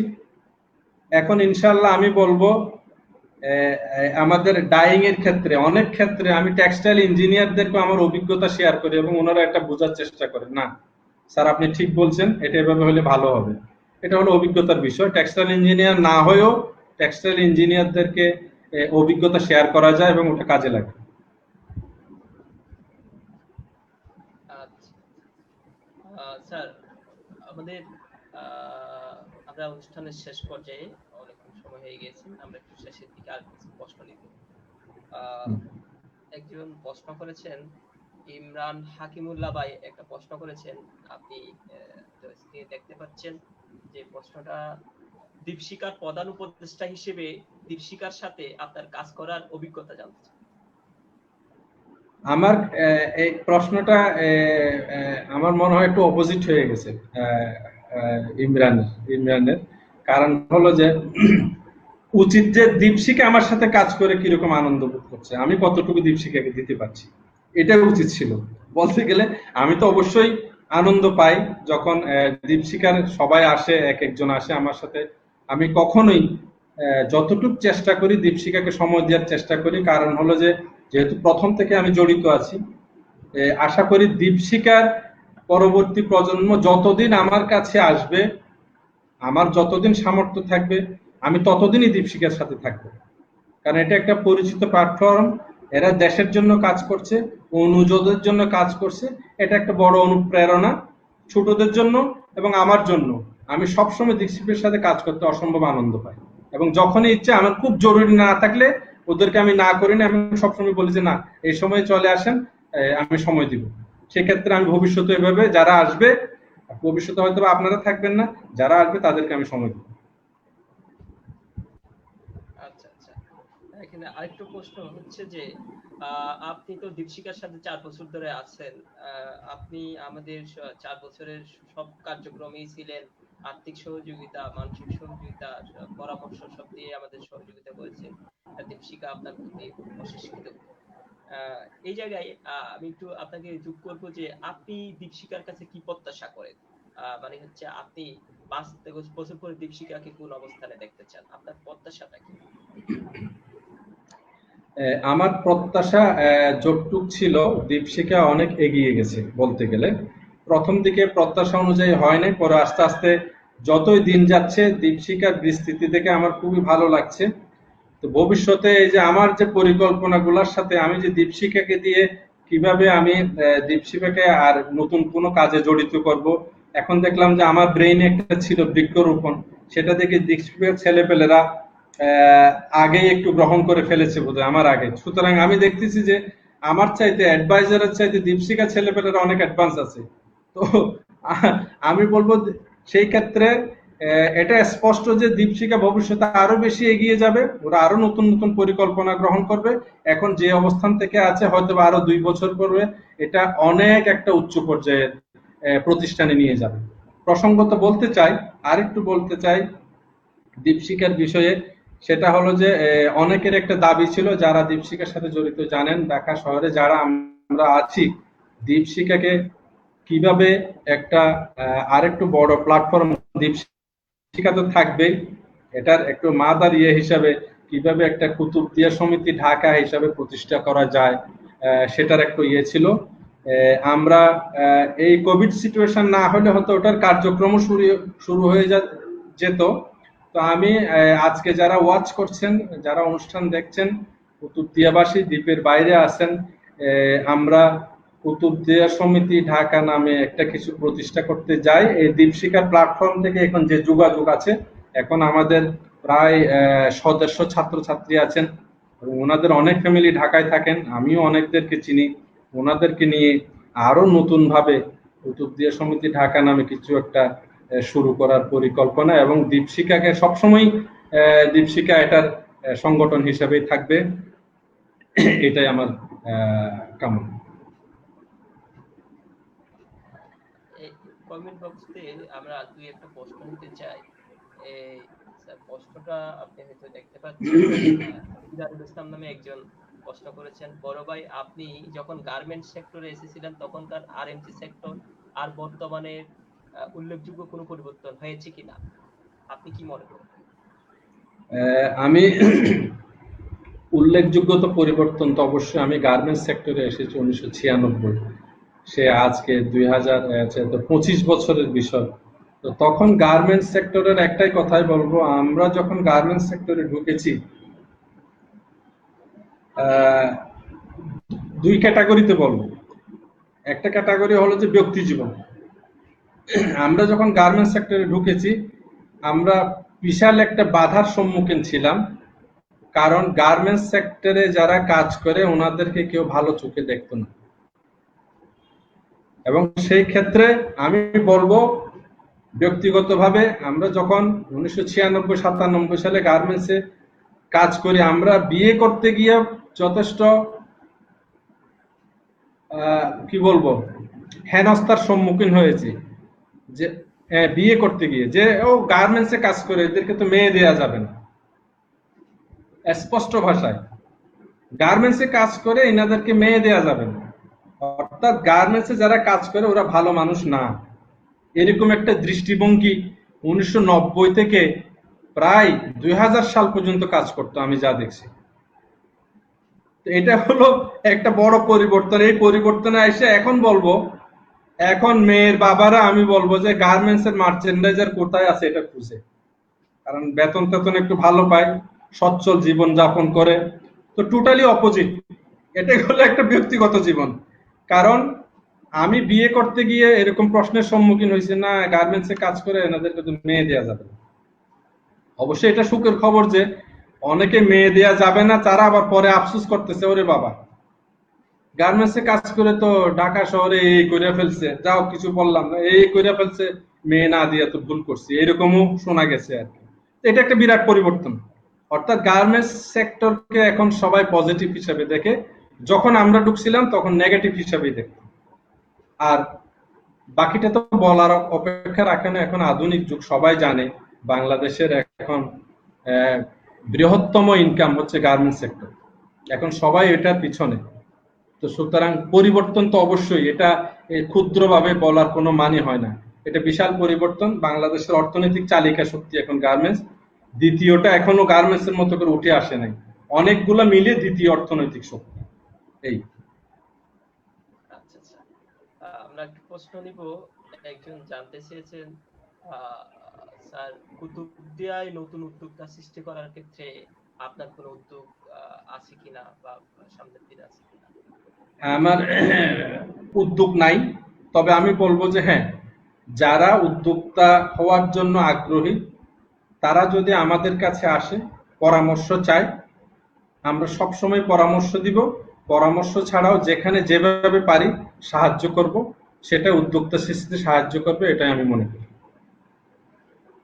যে কেউ যে কোনো কিছু নিয়ে উদ্যোক্তা হিসাবে যদি আগ্রহী হয় যোগাযোগ করুক, আমি আছি, আরো অনেকে আছেন, আমি একা না, অনেকে আছেন।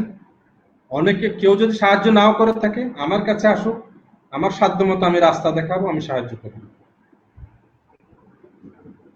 আচ্ছা, আপনার মধ্যে একজন পরিচিত আহ, জয়নাল আবেদিন, উনি প্রশ্ন করেছেন, আপনার পরিবারের সবাই আপনাকে ছোট ভাই বলে ডাকে, কেন সেটা একটু ছোট করে ব্যাখ্যা করবেন?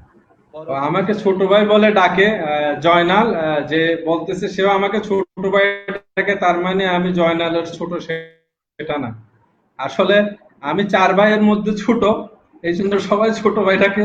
তো তার মানে আহ, আমি অনেকের বড় হইলেও ছোট ভাই আর কি, যেহেতু আমি ভাইদের সিরিয়ালে আমি চতুর্থ নাম্বার ছোট, এই জন্য যারা ডাকেন সবাই ছোট, পারিবারিক ভাবে সবাই ছোট ভাই ডাকে।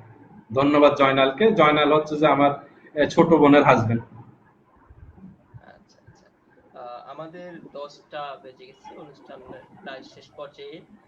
আপনার কাছে শেষ প্রশ্নটা হচ্ছে যে আমাদের এই দীপশিখার লাইভ প্রোগ্রাম, দীপশিখার কার্যক্রম, এবং অনেকেই আপনাকে দেখছেন, প্রশ্ন করছেন, আমাদের সাথে সংযুক্ত হতে পেরেছেন, সবকিছুকে আপনি কিভাবে মূল্যায়ন করেন? আমি মূল্যায়ন পজিটিভ। আমি খুবই খুবই খুশি দীপশিখা এটা আয়োজন করাতে। কারণ হলো যে যদিও আজকে কত বলবো, 1983 সাল, 1983 সাল থেকে 2000 কত আজকে 20, প্রায় বলতে গেলে 38 বছর, প্রায় 38 বছর আমি কুতুবদিয়া থেকে বিচ্ছিন্ন, আমি কুতুবদিয়ার বাইরে। তো কুতুবদিয়ার অনেক সন্তানই আমাকে চিনেন না, চেনার কথাও না। যা হোক, তো 38 বছর বাইরে থাকলে অতভাবে চেনার কথা না। অনেক পরিবারের অনেক লোকজন আছেন, পরিচয় দিতে হয় আমি ওই বাড়ির সন্তান, সেই হিসাবে আমাকে চিনেন। তো যেহেতু বাইরে জীবন কাটিয়েছি, চেনার কথাও না, তো আমি এটাকে বলবো যে বিরাট একটা প্ল্যাটফর্ম।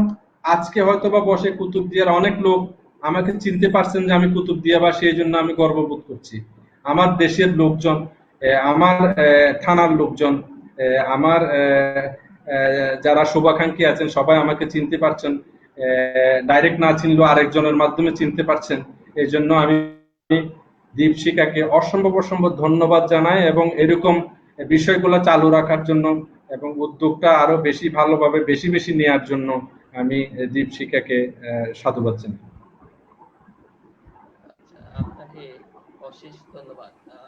আপনার অনেক ব্যস্ত সময় থেকে আমার মতো একজন ক্ষুদ্র মানুষকে অনেক সময় দিয়েছেন, দীপশিখাকে সময় দিয়েছেন, কুতুবদিয়ার মানুষকে সময় দিয়েছেন, অনেকের প্রশ্নের উত্তর দিয়েছেন। অনেকেই আপনাকে কুতুবদিয়া থেকে দেখতেছেন, অনেকেই কক্সবাজার থেকে, অনেকেই চিটাগং থেকে, অনেকেই গুলশান ঢাকা থেকে দেখতেছেন, অনেকে দেশের বাইরে থেকে দেখতেছেন। সকলের উদ্দেশ্যে আপনি শেষ কি বলবেন? সকলের উদ্দেশ্যে বলবো, সবাই সুস্থ থাকুন। এই কোভিড সিচুয়েশনে আল্লাহ যেন সবাইদেরকে সুস্থ রাখে, সবাই যেন ভালো থাকেন, আমিও যেন ভালো থাকি। আমার জন্য দোয়া করবেন, আমিও আপনাদের জন্য দোয়া করব। সর্বশেষ বলবো যে যে যার যার অবস্থান আছেন সেইখান থেকে কুতুবদিয়ার জন্য যতটুকু সামর্থ্য আছে কিছু একটা করবেন, সেটাই আমার আশা, সেটাই আমার প্রত্যাশা। সবাইকে অশেষ ধন্যবাদ। আপনাকেও অশেষ ধন্যবাদ। অনেকেই ধৈর্য ধরে এতক্ষণ পর্যন্ত আমাদেরকে দেখেছেন। আমাদের প্রোগ্রাম প্রায় ১.৫ ঘন্টা পর্যন্ত আমরা সময় নিয়েছি। আপনাদেরকে অশেষ ধন্যবাদ। আপনাদের সকলের দীর্ঘায়ু, সুস্থায়ু কামনা করতেছি। আমাদের পরবর্তী প্রোগ্রাম আগামী শুক্রবার ২৪শে জুলাই আমাদের অতিথি হিসেবে যুক্ত হবেন জাপান থেকে কুতুবদিয়ারই সন্তান ডক্টর শাহজাহান কুতুবী। আপনাদেরকে আমাদের প্রোগ্রাম দেখার জন্য আমন্ত্রণ। মোমেন আক্তার ভাই, আপনাকেও আমাদের প্রোগ্রাম দেখার জন্য ধন্যবাদ। শাহজাহান সাহেবের জন্য শুভকামনা এবং ওনার দেখার প্রত্যাশায় রইল। অতদিন পর্যন্ত আপনারা সবাই ভালো থাকবেন, সুস্থ থাকবেন। সুস্থ আল্লাহ থাকুন। হাফেজ।